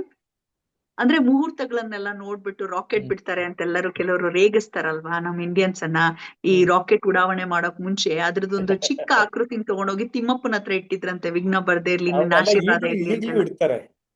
ಸೊ ಅವ್ರು ಹೇಳಿದ್ರು, ವಿಜ್ಞಾನ ಮತ್ತು ಜ್ಞಾನ ಇವೆರಡು ಒಂದೇ ನಾಣ್ಯದ ಎರಡು ಮುಖಗಳಿದ್ದ ಹಾಗೆ. ಈ ಒಂದು ಧಾರ್ಮಿಕ ಜ್ಞಾನ ನಾವೇನ್ ಪಡಿತೀವಿ, ಸುಜ್ಞಾನ, ಇವೆರಡು ಒಂದೇ ನಾಣ್ಯದ ಎರಡು ಮುಖ ಅಮ್ಮ ಅಂತ ಹೇಳಿದ್ರು. ಸೊ ಸರಿ, ಆದ್ರೆ ಸರಿ ಇರೋ ವ್ಯಕ್ತಿ ಬರೋದೇ ಇಲ್ವೇ ಬೆಳಕಿಗೆ? ಅವರೆಲ್ಲೋ ಎಲೆ ಮರೆ ಕಾಯ್ತಾರ ಪಕ್ಕದಲ್ಲಿ ಇರ್ತಾರೆ. ಅವ್ರು ಮುಖ್ಯ ಭೂಮಿಕೆಗೆ ಬರೋದಕ್ಕೆ ಇಷ್ಟನೇ ಬರೋದಿಲ್ಲ ಬಹಳಷ್ಟು ಜನ ಆತರ ತಿಳಿದಿರೋ ಅಂತವ್ರು. ಈಗ ನಮ್ಮ ಕನ್ನಡ ಬ್ಲಾಗರ್ಸ್ ಇಷ್ಟೊಂದು ಜನ ಗಮನಿಸಿದ್ರೆ ಕನ್ನಡ ಭಾಷೆಯ ಕೊಲೆ ಪ್ರತಿನಿತ್ಯ ನಡೀತಾ ಇದೆ ಅಂತ ಅನ್ಸುತ್ತೆ. ನಿಮ್ಗೇನ್ ಅನ್ಸುತ್ತೆ? ಏನಾಗುತ್ತೆ ಅಂದ್ರೆ ಸರ್, ಒಂದು ಈಗ ಸ್ಕೂಲ್ ಲೆವೆಲ್ ಇಂದಲೇ ಅವರಿಗೆ ಕನ್ನಡ ಓದೋದು ಬರೆಯೋದು ನಿಲ್ಸ್ಬಿಡ್ತಾರೆ. ಒಂದು ಸಂಸ್ಕೃತ್ ತಗೊಳ್ತಾರೆ, ಇಲ್ಲ ಫಸ್ಟ್ ಲ್ಯಾಂಗ್ವೇಜ್ ಇಂಗ್ಲಿಷ್ ಅಂತೂ ಇದ್ದೇ ಇರತ್ತೆ. ಆಪ್ಷನ್ಸ್ ನಿಮ್ಗಿರೋದು ಸಂಸ್ಕೃತ, ಹಿಂದಿ, ಕನ್ನಡ. ಬಹಳ ಮಂದಿ ಕನ್ನಡ ತಗೊಳಲ್ಲ ಸರ್. ನಮಿಗೆಲ್ಲ ಅವಾಗ 8th ಸ್ಟ್ಯಾಂಡರ್ಡ್ ಇಂದ ಇತ್ತು, ಈಗ 4ನೇ ಕ್ಲಾಸ್ ಇಂದಾನೇ ಇದೆ. ನಿಮ್ 4ನೇ ಕ್ಲಾಸಿಗೆ ಎಷ್ಟು ಮಹಾ ಕನ್ನಡ ಕಲ್ತ್ಬಿಟ್ಟಿರ್ತೀರಾ. ಪಾಪ ಅವ್ರು ತಪ್ಪು ಅಂತ ಹೇಳಕ್ ಆಗಲ್ಲ, ಅಟ್ಲೀಸ್ಟ್ ಅವರು ಟ್ರೈ ಮಾಡ್ತಾರೆ, ಹೌದು. ಆದರೆ ಅವರ ಮೇಲೊಂದು ಜವಾಬ್ದಾರಿ ಇರತ್ತೆ. ಒಂದು ಒಂದು ಅಕ್ಷರವನ್ನು ಕೂಡ ಗಮನಿಸಿನೇ ಹಾಕ್ಬೇಕು. ಈಗ ಸೋ ಅಂಡ್ ಸೋ ವ್ಯಕ್ತಿಗೆ ಆದರದ ಸ್ವಾಗತ ಅಂತ ಹಾಕ್ಬೇಕು. ಅವನು ಕೀಪ್ಯಾಡ್ ಆನ್ ಮಾಡ್ಕೊಂಡು ಅದರಲ್ಲಿ ಒಂದು ಆಪ್ಷನ್ ಇದೆ ಅಲ್ವಾ, ಮೈಕ್ ಆನ್ ಮಾಡಿದ್ರೆ ಅದು ಟೈಪ್ ಆಗತ್ತೆ. ಅದು ಆ ಅಕಾರ ಹೋಗಿ ಹಕಾರ ಆದ್ರೆ ಎಂತಹ ಆಭಾಸ ಅದು. ಹೌದು. ಎಷ್ಟು ಕೆಟ್ಟ ವರ್ಡ್ ಆಗತ್ತೆ. ಸೊ ಅದ್ರ ಬಗ್ಗೆ ಗಮನ ಕೊಟ್ಟು 100 ಬಾರಿ ಚೆಕ್ ಮಾಡಿ ಹಾಕಿ, ಕಾರಣ ನೀವ್ ಏನನ್ನೋ ಪ್ರತಿನಿಧಿಸ್ತಿದ್ದೀರಾ ಅನ್ನೋ ಜವಾಬ್ದಾರಿ ನಮ್ಮ ಮೇಲಿರ್ಬೇಕು, ಯಾರ ಇನ್ಫ್ಲೂಯೆನ್ಸರ್ಸ್ ಅಥವಾ ಮೀಡಿಯಾ. ಯಾಕೆ ಪತ್ರಿಕೆಗಳಲ್ಲೂ ಕೆಲವೊಮ್ಮೆ ತಪ್ಪು. ಹಿಂದಿದ್ದವ್ರು ಇದ್ರಲ್ಲ ಸರ್, ಹಿಂದಿನ ತಲೆಮಾರಿನವರು, they were very very particular. ಸೋಸಿ ಪ್ರಿಂಟಿಗೆ ಕಳ್ಸೋರಂತೆ. ಇತ್ತೀಚಿನ ದಿನಗಳಲ್ಲಿ ಆಗಾಗ ನಮ್ಗೆ ಕಾಣಸಿಗುತ್ತೆ ಈ ತರ ಟೈಪಿಂಗ್ ಮಿಸ್ಟೇಕ್ಗಳು ಆಗಿರುವಂತದ್ದು ಎಲ್ಲವೂ. ಇನ್ನೊಂದು ದುರಂತ ಏನ್ ಗೊತ್ತಾ ಸರ್, ಯಾವುದೋ ಒಂದು ಹೆಸರಾಂತ ಪತ್ರಿಕೆಯಲ್ಲಿ ಒಬ್ಬ ಮಹಾಪುರುಷ ಒಂದು ಕವಿತೆ ಕಳಿಸಿದಾನೆ ಅವ್ರಿಗೆ. ಆ ಕವಿತೆ ಕೆಳಗೆ ಅವನ ಹೆಸರಿದೆ. ಆದ್ರೆ ಆ ಕವಿತೆ ಯಾರ್ದು ಗೊತ್ತಾ? ರಾಷ್ಟ್ರಕವಿ ಕುವೆಂಪು ಅವರದ್ದು. ಅದು ಹೇಗೆ ಸರ್ ಕಣ್ತಪ್ಪಿ ಆ ಕವಿತೆ ಪ್ರಿಂಟ್ ಮಾಡಿದಾರೆ ಅವನ ಹೆಸರಲ್ಲಿ ಅಂತ ನಮ್ಗೆ ನಿಜ ಗೊತ್ತಾಗ್ಲಿಲ್ಲ. ನನಗ್ ಯಾರೋ ಒಬ್ರು ಹಿರಿಯರು ಸಾಹಿತಿಗಳೊಬ್ರು ಫೋನ್ ಮಾಡಿ ಹೇಳಿದ್ರು, ನಿನ್ ಗೊತ್ತೇ ನಮ್ಮ ದುರಂತಗಳು ಹೇಗೆ ಅಂತ.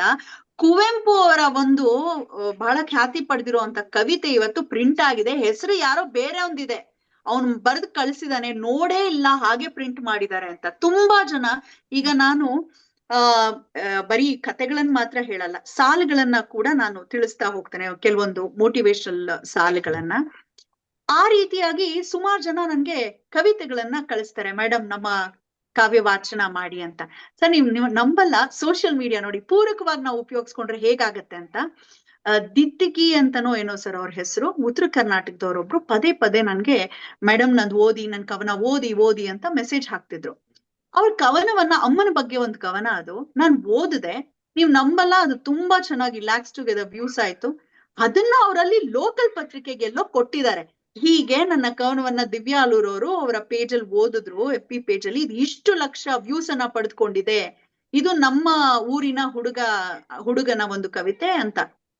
ಅದನ್ನ ನೋಡಿ ಅವರನ್ನ ಅಲ್ಲಿನ ಒಂದು ಸಾಹಿತ್ಯ ಸಮ್ಮೇಳನಕ್ಕೆ ಕರೆದಿದ್ದಾರೆ ಸರ್, ಕಾರ್ಯಕ್ರಮಕ್ಕೆ. ಐ ಫೆಲ್ಟ್ ಸೋ ನೈಸ್, ಗೊತ್ತಾ ಅಪ್ಪ ಇಷ್ಟ. ಆಮೇಲೆ ಅದನ್ನ ಅವರೇ ಕಳ್ಸಿದ್ರು, ಮೇಡಮ್ ನೋಡಿ ನಿಮ್ದೊಂದು ನೀವ್ ಓದಿದ್ರಿಂದ ನನ್ಗೆ ಹೇಗೆಲ್ಲ ಉಪಯೋಗಕ್ಕೆ ಬಂತು ಅಂತ.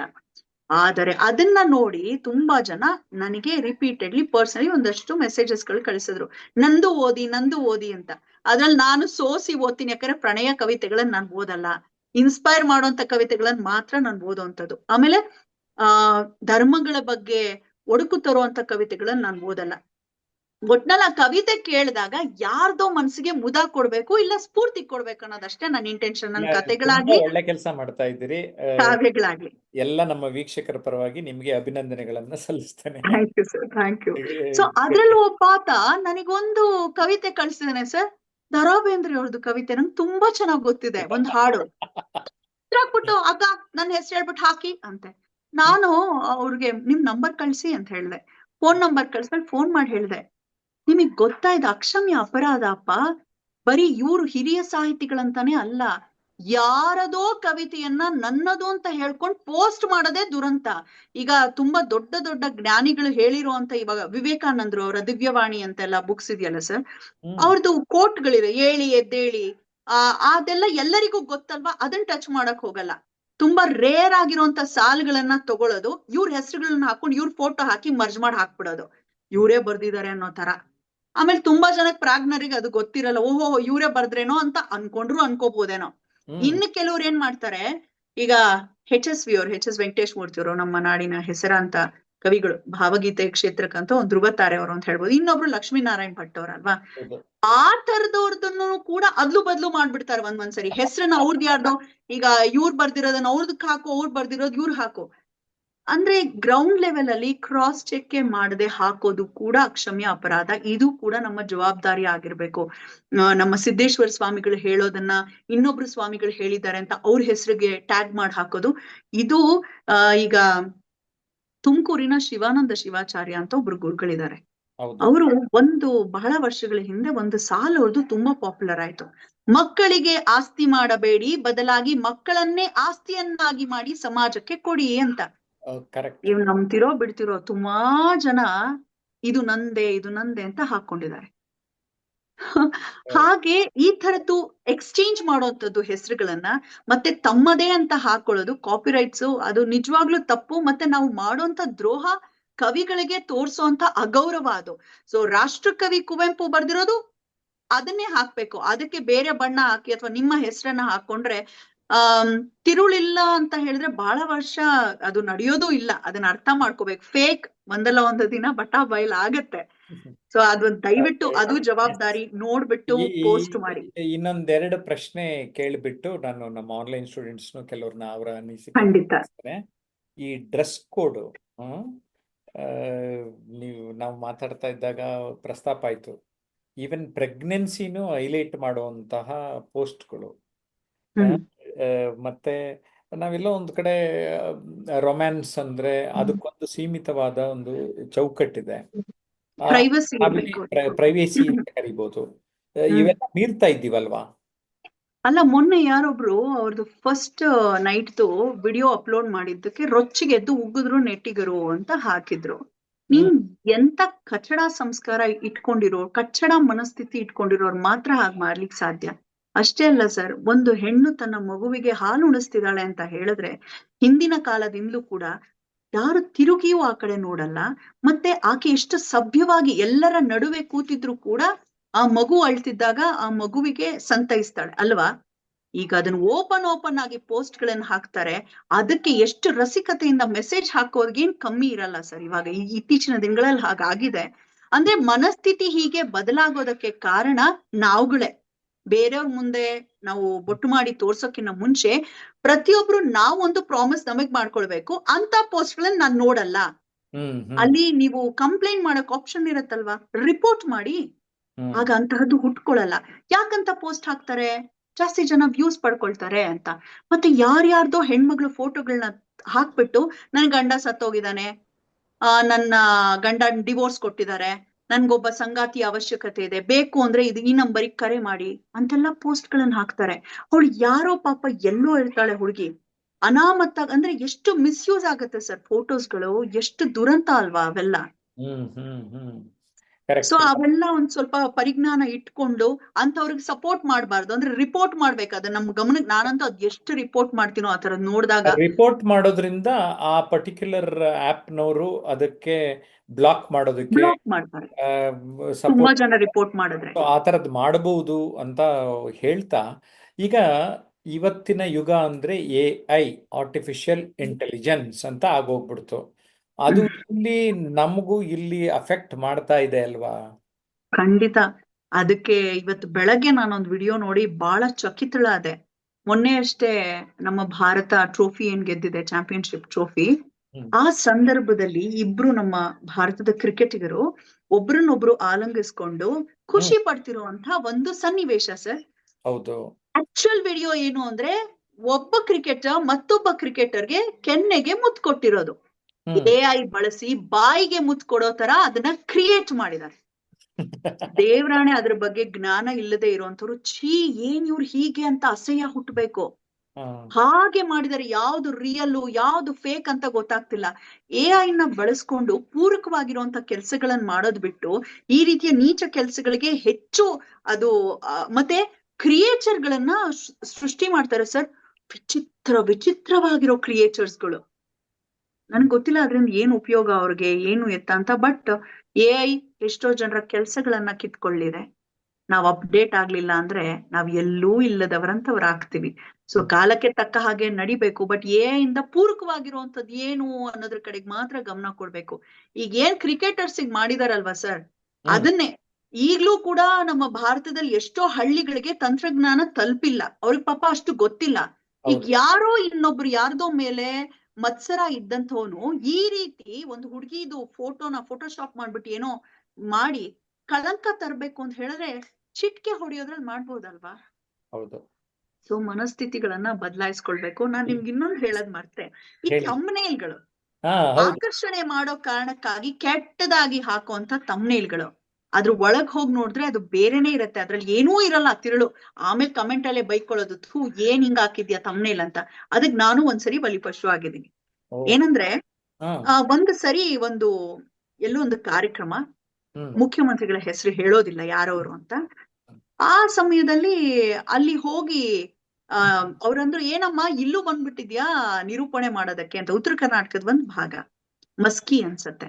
ಅಲ್ಲಿ ಹಾ ಸರ್, ನಾನು ಎಲ್ಲಾ ಕಡೆ ಅವ್ರು ಕರೆದ್ರಲ್ಲ ಅನ್ನೋ ಕಾರಣಕ್ಕೆ ನಾನು ಹತ್ರ ಹೋದೆ. ಯೂಶಲಿ ನಂದೊಂದು ಎಥಿಕ್ಸ್ ಇದೆ ಸರ್, ಪೋಡಿಯಂ ಬಿಟ್ಟು ನಾನು ಮಧ್ಯದಲ್ಲಿ ಯಾರಿಗೂ ಹೋಗಿ ಅನಾವಶ್ಯಕವಾಗಿ, ಸ್ಪೆಷಲಿ ಮುಖ್ಯ ಅತಿಥಿಗಳನ್ನ, ವಿಶೇಷ ಆಹ್ವಾನಿತರನ್ನ ಮಾತಾಡ್ಸಲ್ಲ.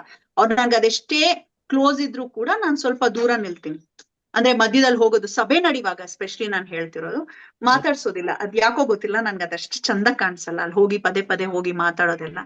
ಅವರೇ ಕರೆದ್ರು ಅನ್ನೋ ಕಾರಣಕ್ಕೆ ಹೋಗಿ ನಮಸ್ತೆ ಸರ್, ಏನಮ್ಮ ಇಲ್ಲೂ ಬಂದ್ಬಿಡಿ. ಸರ್, ನಾನು ಕರ್ನಾಟಕದ ಪೂರ್ತಿ ಓಡಾಡ್ತೀನಿ ಸರ್, ಹೀಗೆ ಉತ್ತರ ಕರ್ನಾಟಕಕ್ಕೆ ತುಂಬಾ ಬರ್ತೀನಿ ನಿರೂಪಣೆಗೆ. ಹೌದಾ, ಒಳ್ಳೇದು. ಪಕ್ಕದಲ್ಲಿ ಇದ್ದವ್ರು ಯಾರೋ, ಏನಮ್ಮ ಫೋಟೋ ಬೇಕಾ ಅಂತ ಕೇಳಿದ್ರು. ಅವರೇ ಫೋಟೋ ಬೇಕಾ ಅಂತ ಕೇಳಿದ್ರು. ಇನ್ನ ಇಲ್ಲ ಅದಕ್ಕಲ್ಲ ಅಂತ ಹೇಳೋ ಅವ್ರಿಗೆ ಒಂಥರ ಅನ್ಸುತ್ತೆ ಅಂತ. ಸರ್, ನಾನು ಹಿಂದೆ ನಿಂತಿದ್ದೆ, ಅವ್ರ ಮುಂದೆ ಕೂತಿದ್ರು, ನಾನು ಹೀಗೊಂದು ಫೋಟೋ ತೆಕ್ಕೊಂಡೆ ಹೀಗೆ. ಯಾರೋ ಒಬ್ಬ ಆತ ಬಂದು, ಏನ್ ನಿಮ್ ಹೆಸರು ಅಂತ ಕೇಳಿದ್ರು. ನಾನ್ ದಿವ್ಯಾ ಅಂತ. ಆತನಿಗೆ ಅದು ವಿದ್ಯಾ ಅಂತ ಕೇಳಿಸಿದೆ. ಯಾರು ಕೇಳಿದ್ರು ಅವ್ರಿಗೆ. ನಿಮಗ್ ಗೊತ್ತಾ ಏನಂತ ಬರ್ದಿದ್ದಾರೆ? ಅದ್ ಎಷ್ಟು ವೈರಲ್ ಆಯ್ತು ಅಂತ ಹೇಳಿದ್ರೆ, ಮಾನ್ಯ ಮುಖ್ಯಮಂತ್ರಿಗಳು ನಿರೂಪಕಿಗೆ ಏನ್ ಮಾಡಿದ್ರು ಗೊತ್ತಾ? ಕ್ಲಿಕ್ ಮಾಡ್ದು ನೋಡ್ದವನಿಗೆ ಮಾತ್ರ ಗೊತ್ತು ಅದು ಸೆಲ್ಫಿ ಕೊಟ್ಟಿದ್ದಾರೆ ಅಂತ. ನೋಡ್ದಿಲ್ದವನ್ಗೆ ಬೇರೆನೆ ಅರ್ಥ ಸಿಗತ್ತೆ. ಓಕೆ. ಸೊ ಎಸ್, ಸೊ ನಿಮ್ಮ ಸ್ವಲ್ಪ ರೆಸ್ಟ್ ಕೊಡ್ತೀನಿ. ನಮ್ಗೆ ಅಡ್ವೊಕೇಟ್ ಅನಿತಾ ಇದ್ದಾರೆ. ನಾವು ನಮಸ್ತೆ. ಸುಮಾರು ಹೇಳಿದ್ದೆಲ್ಲ ಸ್ವಲ್ಪ ಲೀಗಲ್ ಪಾಯಿಂಟ್ಸೇ ಇತ್ತು. ಅನಿತಾ ಇಷ್ಟೊಂದು ತಾಳ್ಮೆಯಿಂದ ಕೇಳ್ಕೊಂಡಿದ್ದಾರೆ. ನಾವು ಸುಮಾರು 1 ತಾಸನ್ನ ಮೀರ್ತು ನಮ್ಮ ಸಂವಾದ. ಎಸ್ ಅನಿತಾ, ಏನನ್ಸ್ತು? ನಮಸ್ತೆ ಮ್ಯಾಮ್, ನನ್ನ ಹೆಸರು ಅನಿತಾ. ಅಡ್ವೊಕೇಟ್ ಆಗಿ ಬೆಂಗಳೂರು ಪ್ರಾಕ್ಟೀಸ್ ಮಾಡ್ತಾ ಇದೀನಿ ಮ್ಯಾಮ್. ನಾವು ಸರ್ ಹತ್ರ ಮಾತಾಡದ್ ಕಲಿಬೇಕಂತ ನಾವೆಲ್ಲ ಜಾಯಿನ್ ಆಗಿ ಪಬ್ಲಿಕ್ ಸ್ಪೀಕಿಂಗ್ ಕೋರ್ಸ್ಗೆಲ್ಲ ಸೇರ್ಕೊಂಡು ಕ್ಯಾಂಪ್ ಎಲ್ಲ ಮಾಡ್ಕೊಂಡು ಮ್ಯಾಮ್, ಎಷ್ಟು ಚೆನ್ನಾಗಿ ನೀವು ಮಾತಾಡ್ತೀರಾ ಅಂದ್ರೆ ಸರ್ ಅಬ್ಸರ್ವ್ ಮಾಡಿದಾರೆ ಅನ್ಸುತ್ತೆ. ನಮ್ ಸರ್ ಅಬ್ಸರ್ವ್ ಮಾಡೋದ್ರಲ್ಲಿ ಎಕ್ಸ್ಪರ್ಟ್ ಮ್ಯಾಮ್. ಅವ್ರು ಯಾಕೆ 100 ಜನ ಇದ್ರು 100 ಜನನು ನಮ್ಗೆ ಗೊತ್ತಿಲ್ಲದೆ ಅಬ್ಸರ್ವ್ ಮಾಡಷ್ಟು ಕೆಪಾಸಿಟಿ ಇದೆ. ನಾನು ಇಲ್ಲಿ ಕೂತಾಗಿಂತ 1 ಸೆಕೆಂಡ್ ಕೂಡ ಕಣ್ಣು ಆ ಕಡೆ ಈ ಕಡೆ ಹೋಗಿಲ್ಲ ಮ್ಯಾಮ್. ಅಷ್ಟು ಚೆನ್ನಾಗಿ ಮಾತಾಡಿದ, ಅಷ್ಟು ಫ್ಲೂಯೆನ್ಸಿ ಇದೆ ಮಾತಲ್ಲಿ. ಆಮೇಲೆ ನೀವು ಇವತ್ತು ನೀವೇನ್ ನಮ್ದು ಈ ಪ್ರೋಗ್ರಾಮ್ ಏನಿದೆಯಲ್ಲ, ಈ ಯಾರು ಸೋಷಿಯಲ್ ಮೀಡಿಯಾದಲ್ಲಿ ಇದಾರಲ್ಲ ಪ್ರತಿಯೊಬ್ರು ನೋಡ್ಬೇಕು ಮ್ಯಾಮ್. ಆಕ್ಚುಲಿ ಇದೊಂದು ವಿಡಿಯೋ ನೋಡಿದ್ದಾರೆ ಅಂತಂದ್ರೆ 50% ಜನ ತನ್ನನ್ನು ತಾನು ಬದಲಾಯಿಸ್ಕೊಳ್ಳಕ್ಕೆ ಸಾಧ್ಯ ಆಗುತ್ತೆ ಅಂತ ನಾನು ಹೇಳಕ್ ಇಷ್ಟಪಡ್ತೀನಿ ಮ್ಯಾಮ್. ಯಾಕಂದ್ರೆ ನೀವ್ ಏನ್ ಇವತ್ ಏನ್ ವಿಷಯ ಹೇಳಿದ್ರು 100% ನಮ್ ಸೋಷಿಯಲ್ ಮೀಡಿಯಾದಲ್ಲಿ ಹಂಗೆ ನಡೀತಾ ಇದೆ. ಯಾಕಂತಂದ್ರೆ ಅವಶ್ಯಕವಾಗಿರೋದು ಎಲ್ಲೂ ಹೋಗ್ತಾ ಇಲ್ಲ, ಎಲ್ಲೂ ಸ್ಪ್ರೆಡ್ ಆಗ್ತಾ ಇಲ್ಲ. ಯಾವ್ದು ಬೇಕಾಗಿಲ್ವೋ, ಸಮಾಜಕ್ಕೆ ಯಾವ್ದು ಬೇಕಾಗಿಲ್ವೋ ಅದು ತುಂಬಾ ಸ್ಪ್ರೆಡ್ ಆಗ್ತಾ ಇದೆ. ಏನ್ ಜನಗಳಿಗೆ ಉಪಯೋಗ ಆಗ್ತಾ ಇದೆಯೋ ಅದು ಹೋಗ್ತಾ ಇಲ್ಲ. ಅಂದ್ರೆ ನೆಗೆಟಿವ್ ಜಾಸ್ತಿ ಹೋಗ್ತಾ ಇದೆ. ಜನನು ಅದನ್ನೇ ತಗೊಳಕ್ ಇಷ್ಟ ಪಡ್ತಾ ಇದಾರೆ. ಪಾಸಿಟಿವ್ ಯಾರಿಗೂ ಬೇಕಾಗಿಲ್ಲ ಅಂತ ನನ್ಗನ್ಸುತ್ತೆ. ಬರೀ ಸೋಷಿಯಲ್ ಮೀಡಿಯಾ ಯೂಸ್ ಮಾಡೋ ಅವ್ರು ಹಾಕೋದವ್ರು ನಾವು ನೋಡೋದಕ್ಕೆ ಅವ್ರು ಹಾಕ್ತಾರೆ ಅಂತಂದ್ರೆ, ನಾವು ನೋಡೋದ್ ಕಮ್ಮಿ ಮಾಡಿದ್ರೆ ಆಟೋಮೆಟಿಕ್ ಅವ್ರು ಹಾಕೋದು ಕಮ್ಮಿ ಆಗ್ತಾರೆ. ಖಂಡಿತ ಅದಷ್ಟೇ ನಾವು ಮಾಡ್ಬೇಕಾಗಿರೋದು. ಈಗ ನಾವು ಹಾಕೋರ್ನ ನಿಲ್ಸಕ್ ಆಗಲ್ಲ. ನಮ್ಗೆ ನಾವು ಹೋಗಿ ನೀವ್ ಈ ತರ ಹಾಕ್ಬೇಡಿ, ಅದ್ ಮಾಡ್ಬೇಡಿ, ಇದ್ ಮಾಡ್ಬೇಡಿ ಅಂತ ಹೇಳಕ್ ಆಗಲ್ಲ. ಬಟ್ ಅದನ್ನ ನಾವು ನೋಡೋದು ಕಮ್ಮಿ ಮಾಡಿದೀವಿ ಅಂತಂದ್ರೆ ಹಾಕೋದು ಅದು ಕಮ್ಮಿ ಆಗುತ್ತೆ. 100% ನೀವ್ ಹೇಳಿರೋದು ಅಷ್ಟು ಈಗ ಕುಡಿಬೇಡಿ ಅಂತ ಹೇಳಕ್ಕೆ ನಾವ್ ಹೇಳಬಹುದಷ್ಟೇ. ಆದ್ರೆ ಅವ್ರ ಮನ್ಸಿಗೆ ಬರ್ಬೇಕು. ನೀವು ಬಾರ್ಗಳನ್ನ ಕ್ಲೋಸ್ ಮಾಡಿ ಅಂದ್ರೆ ಕೇಳಲ್ಲ. ಬದ್ಲಾಗಿ ನೀವು ಕುಡಿಯೋದನ್ನೇ ಬಿಟ್ಬಿಟ್ರೆ, ಏನಕ್ಕೆ ಮದ್ಯದ ಅಂಗಡಿ ಇರತ್ತಲ್ಲಿ? ಸಿಗರೇಟ್ ಸೇದೋದನ್ನೇ ಬಿಟ್ಬಿಟ್ರೆ, ನೀವು ಏನು ಪ್ರತಿ ಫಿಲಂ ಸ್ಟಾರ್ಟ್ ಆಗುವಾಗ ಅದನ್ನ ನೋಡುವಾಗ ಒಂಥರ ನರ್ಕ ನಮ್ಗೆ. ಅದು ಒಂಥರ ಏನು ಕ್ಯಾನ್ಸರ್ ಬರುತ್ತೆ ಏನು ಸಿಗರೇಟ್ ಸೇವನೆಯಿಂದ ಅಂತೆಲ್ಲ ಹೇಳ್ತಾರಲ್ವಾ. ಅದನ್ನ ನೋಡಕ್ ತುಂಬಾ ಅನ್ಸುತ್ತೆ. ನೀವ್ ಏನೇ ಒಬ್ರು ನಿಜವಾಗ್ಲೂ ಅದಕ್ಕೆ ಒಳಗಾಗಿರೋಂಥವ್ರು, ನರಳ್ತಾ ಇರೋರು ತಂಬಾಕು ಸೇವನೆಯಿಂದ, ಅವ್ರನ್ನ ಏನೇ ತೋರ್ಸಿದ್ರು ನಮ್ ಜನ ಬುದ್ಧಿ ಕಲಿಯಲ್ಲ. ಪ್ಯಾಕ್ ಮೇಲೆ ಹಾಕಿದ್ರು ತಗೋತಾರೆ. ಬದಲಾಗಿ ನಾವೇ ಪರಿವರ್ತನೆ ಆಗಿ, ನನಗ್ ತೊಂದ್ರೆ ಆಗತ್ತೆ, ಮನೆಯವ್ರಿಗೆ ತೊಂದ್ರೆ ಆಗತ್ತೆ, ಬೇರೆಯವ್ರ ಆ ಹೊಗೆ ಕುಡಿದ್ರು ತೊಂದ್ರೆ ಆಗತ್ತೆ ಅಂತ ಒಂದು ಮನಸ್ಥಿತಿ ಬಂದು ಅವ್ರು ಸಿಗರೇಟ್ ಸೇದತೆ ಬಿಟ್ರು ಅಂದ್ರೆ ಮ್ಯಾನುಫ್ಯಾಕ್ಚರ್ ಯಾಕೆ ಮಾಡ್ತಾರೆ ಅಲ್ವಾ? ಎಸ್ ರಮೇಶ್, ನಿಮ್ಗೆ ಏನ್ ಅನ್ಸ್ತು? ನಮಸ್ತೆ ಮೇಡಮ್. ಇವತ್ತು ಪ್ರತಿಯೊಂದು ಚೆನ್ನಾಗಿತ್ತು ಸರ್. ಮೇಡಮ್ ಹೇಳಿದ್ದು ಸಾಮಾಜಿಕ ಜಾಲತಾಣಗಳನ್ನು ನಾವು ಬಳಸಿರುವೆ ನಮ್ಮ ತನನ ಬಿಟ್ಕೊಡ್ಬಾರ್ದು ಅನ್ನೋದನ್ನ ಚೆನ್ನಾಗಿ ವಿವರಣೆ ನೀಡಿದ್ರು ಸರ್. ಮತ್ತೆ ಅವರು ಪ್ರತಿಯೊಂದನ್ನು ಸಾಮಾಜಿಕವಾಗಿ ಏನೇನ್ ನಡೀತದೆ, ಈಗಿನ ರೀಸೆಂಟ್ ಕರೆಂಟ್ ಆಕ್ಟಿವಿಟೀಸ್ಗಳು ಪ್ರತಿಯೊಂದ್ರ ಬಗ್ಗೆನೂ ಕೂಲಂಕುಷವಾಗಿ ವಿವರಣೆ ನೀಡಿದ್ರು ಸರ್. ಪ್ರತಿಯೊಂದು ಅದ್ಭುತವಾಗಿತ್ತು ಸರ್. ಅವರ ವಾಕ್ಯಗಳನ್ನ ಬಳಸೋ ಶೈಲಿ ಆಗಿರ್ಬೋದು. ಎಸ್, ನಿಮ್ಗೊಂದು ಮಾದರಿ ಸಿಕ್ತಾ? ಸಿಕ್ತು ಸರ್. Very good. ಎಸ್, ಕಟ್ಟೇರಿ ಸ್ವಾಮಿ. ಮೇಡಮ್ ನಮಸ್ತೆ ಮೇಡಮ್. ನಮಸ್ತೆ ಸ್ವಾಮಿ ಅವರೇ. ಸಮೂಹ ಮಾಧ್ಯಮಗಳ ಸವಾಲುಗಳ ಬಗ್ಗೆ ಜವಾಬ್ದಾರಿಗಳ ಬಗ್ಗೆ ತುಂಬಾ ಚೆನ್ನಾಗಿ ಹೇಳಿದ್ರಿ ಮೇಡಮ್. ವಿಶೇಷವಾಗಿ ಈಗೇನ್ ನಾವು ಈ ಒಂದು ಸಾಮಾಜಿಕ ಜಾಲತಾಣ, ಒಂದು ಯೂಟ್ಯೂಬ್ ಆಗಿರ್ಬೋದು, ಫೇಸ್ಬುಕ್ ಆಗಿರ್ಬೋದು, ಇನ್ಸ್ಟಾಗ್ರಾಮ್ ಆಗಿರ್ಬೋದು, ಅದರಲ್ಲಿ ನಾವೇನಾದ್ರೂ ಮಾಡ್ಬೇಕಂತಂದ್ರೆ ಈ ಟೋಟಲ್ ನೀವೇನು ಹೇಳಿದ್ರಲ್ಲ ಅದನ್ನ ನಾವು ಸರಿಯಾದ ರೀತಿಯಲ್ಲಿ ಪಾಸಿಟಿವ್ ಅಲ್ಲಿ ಅಳವಡಿಸ್ಕೊಂಡು ನಾವೊಂದು ಮಾಧ್ಯಮದ ಮುಖಾಂತರ ಒಂದು ವಿಡಿಯೋ ಮಾಡಿದ್ರೆ ತುಂಬಾ ಚೆನ್ನಾಗಿರ್ತದಂತ ತುಂಬಾ ಚೆನ್ನಾಗಿ ತಿಳಿಸ್ಕೊಟ್ರಿ ಮೇಡಮ್. ಹಾಗೆ ನಾವು ಕೂಡ ನಿಮ್ಮ ಇನ್ಸ್ಟಾಗ್ರಾಮ್ ನಲ್ಲಿ ಕೆಲವೊಂದು ಮೋಟಿವೇಶನ್ ವಿಡಿಯೋಗಳನ್ನ ನೋಡ್ತಾ ಇರ್ತೀವಿ ಮೇಡಮ್. ಹಾಗೆ ನಾನು ಕೂಡ ಆ ಕೋಟನ್ನು ಬರಿತೀನಿ ಮೇಡಮ್. ಕೋಟ್ ಬರೆದ್ರೆ ಕೂಡ ಅದನ್ನ ಯಾರು ಹೇಳಿದ್ದಾರೆ ಅವ್ರ ಹೆಸರನ್ನ ಕೆಳಗಡೆ ಹಾಕ್ಬಿಟ್ಟು ನಾನು ಕೋಟನ್ನು ಹಾಕ್ತಾ ಇರ್ತೀನಿ ಮೇಡಮ್. ಇವತ್ತು ಟೋಟಲ್ ಆಗಿ ತುಂಬಾ ಚೆನ್ನಾಗಿ ಸಾಮಾಜಿಕ ಜಾಲತಾಣದ ಬಗ್ಗೆ ಹೇಳಿದ್ರಿ ಮೇಡಮ್. ಧನ್ಯವಾದ ಮೇಡಮ್. Thank you. ಅದ್ರ ಮೂಲಕ ನೀವ್ ಹೇಳೋ ಒಂದ್ ಮಾತಿಗೆ ಪೂರಕವಾಗಿ ನಾನು ಒಂದ್ ವಿಚಾರ ಹೇಳ್ತೀನಿ. ಈಗ ಯಾವ್ದೇ ವಿಡಿಯೋ ಆಗಿರ್ಬೋದು, ಈಗ ನಮ್ JP ಸರ್ ಅವ್ರದ್ದು ಎಷ್ಟೋ ವಿಡಿಯೋಸ್ ಅನ್ನ ಯಾರೋ ಕಟ್ ಮಾಡಿ ಇನ್ನೆಲ್ಲೋ ಹಾಕಿರ್ತಾರೆ. ನೀವು ಕೆಲವೊಂದನ್ನ ತಡಿಯಕ್ ಆಗೋದೇ ಇಲ್ಲ, ಎಲ್ಲರನ್ನ ಹಿಡಿಯಕ್ ಆಗಲ್ಲ ನಾವು. ಆದ್ರೆ ಪಾಪ ಕಂಟೆಂಟ್ ಅವ್ರದಲ್ವಾ, ಅಟ್ಲೀಸ್ಟ್ ಕೃಪೆ ಅಂತ ಆದ್ರೂ ಅವ್ರ ಹೆಸರನ್ನ ತೆಗೆದುಕೊಳ್ಳೇಬೇಕು. ಅದೊಂದು ಕೃತಜ್ಞತಾ ಭಾವ ಇರ್ಬೇಕು. ನೀವ್ ದುಡ್ಡು ಮಾಡ್ಕೊಳ್ತೀರಾ ಅದರಿಂದ, ಆದ್ರೆ ಅದು ಮೂಲ ಸೃಷ್ಟಿ ಮಾಡ್ದವನ್ಗೆ ಒಂದು ಕೃಪೆ, ಅವ್ರಿಗೊಂದ್ ಥ್ಯಾಂಕ್ಸ್, ವಿಡಿಯೋ ಬೈ ಅಥವಾ ಇವರಿಂದ ನಮ್ಗೆ ಇದು ವಿಡಿಯೋ ಸಿಕ್ಕಿದೆ ಅಂತ ಆದ್ರೂ ಅದನ್ನ ಹಾಕೋದು ಕೂಡ ಧರ್ಮ ಆಗತ್ತೆ ಅಲ್ವಾ, ಶೇರ್ ಮಾಡುವಾಗ. Thank you. ಜೊತೆ ಶಿಕ್ಷಕಿ ಮಾಲತಿ ಇದ್ದಾರೆ. Yes, Malati madam. ನಮಸ್ತೆ ಮೇಡಮ್. ನಮಸ್ತೆ ತುಂಬಾ ಮಾಲತಿ. ಚೆನ್ನಾಗಿತ್ತು ಇವತ್ತಿನ ಕಾರ್ಯಕ್ರಮ. ನೀವು ಪ್ರತಿಯೊಂದು ವಿಚಾರವನ್ನ ತುಂಬಾ ಚೆನ್ನಾಗಿ ಸುಲಲಿತವಾಗಿ ಹೇಳ್ಕೊಂತಾ ಬಂದ್ರಿ. ನಿಮ್ಮ ವಾಯ್ಸ್ ತುಂಬಾ ಚೆನ್ನಾಗಿದೆ ಮೇಡಮ್ ಮಾತಾಡುವಾಗ. ಮತ್ತೆ ಹಾಡ್ ಹೇಳುವಾಗ ಅದು ಚೇಂಜ್ ಆಯ್ತು, ಡಿಫ್ರೆಂಟ್. ಹಾಡಿಗೆ ಬೇಕಾಗಿರುವಂತ ಒಂದು ಧ್ವನಿ ಹಾಡಿಗೆ, ಇದು ಮಾತಿಗೆ ಬೇಕಾಗಿರುವಂತ ಧ್ವನಿ ಮಾತಿಗೆ. ಜೊತೆಗೆ ನಮ್ಮ ಸಮೂಹ ಮಾಧ್ಯಮಗಳ ಬಗ್ಗೆ ನೀವು ಚರ್ಚೆ ಮಾಡ್ತಾ ಇದ್ದಿದ್ದು, ಮತ್ತೆ ಅದರಿಂದ ಆಗುವಂತ ಅನಾಹುತಗಳ ಬಗ್ಗೆ ಆಲೋಚನೆ ಮಾಡ್ತಾ ಇದ್ರೆ ನಮ್ಮ ಈ ಒಂದು ಪೀಳಿಗೆಯನ್ನ ಯಾವ ಒಂದು ಇದಕ್ಕೆ ತೆಗೆದುಕೊಂಡು ಹೋಗ್ತಾ ಇದ್ದೀವಿ, ಅಥವಾ ಮಕ್ಕಳನ್ನ ಮಾನಸಿಕ ಸದೃಢನನ್ನಾಗಿ ನಾವು ದುರ್ಬಲರನ್ನಾಗಿ ಮಾಡ್ಕೊಂತಾ ಹೋಗ್ತಾ ಇದೀವಿ ಅಂತ ಅನ್ಸುತ್ತೆ ಮೇಡಮ್. ಈಗಾಗ್ಲೇ ಶಾಲೆಗಳಲ್ಲೂ ಅಷ್ಟೇ ಅವರ ಒಂದು ಆಲೋಚನಾ ದಾಟಿಯೇ ಒಂದು ವ್ಯತ್ಯಾಸವಾಗಿರುತ್ತೆ.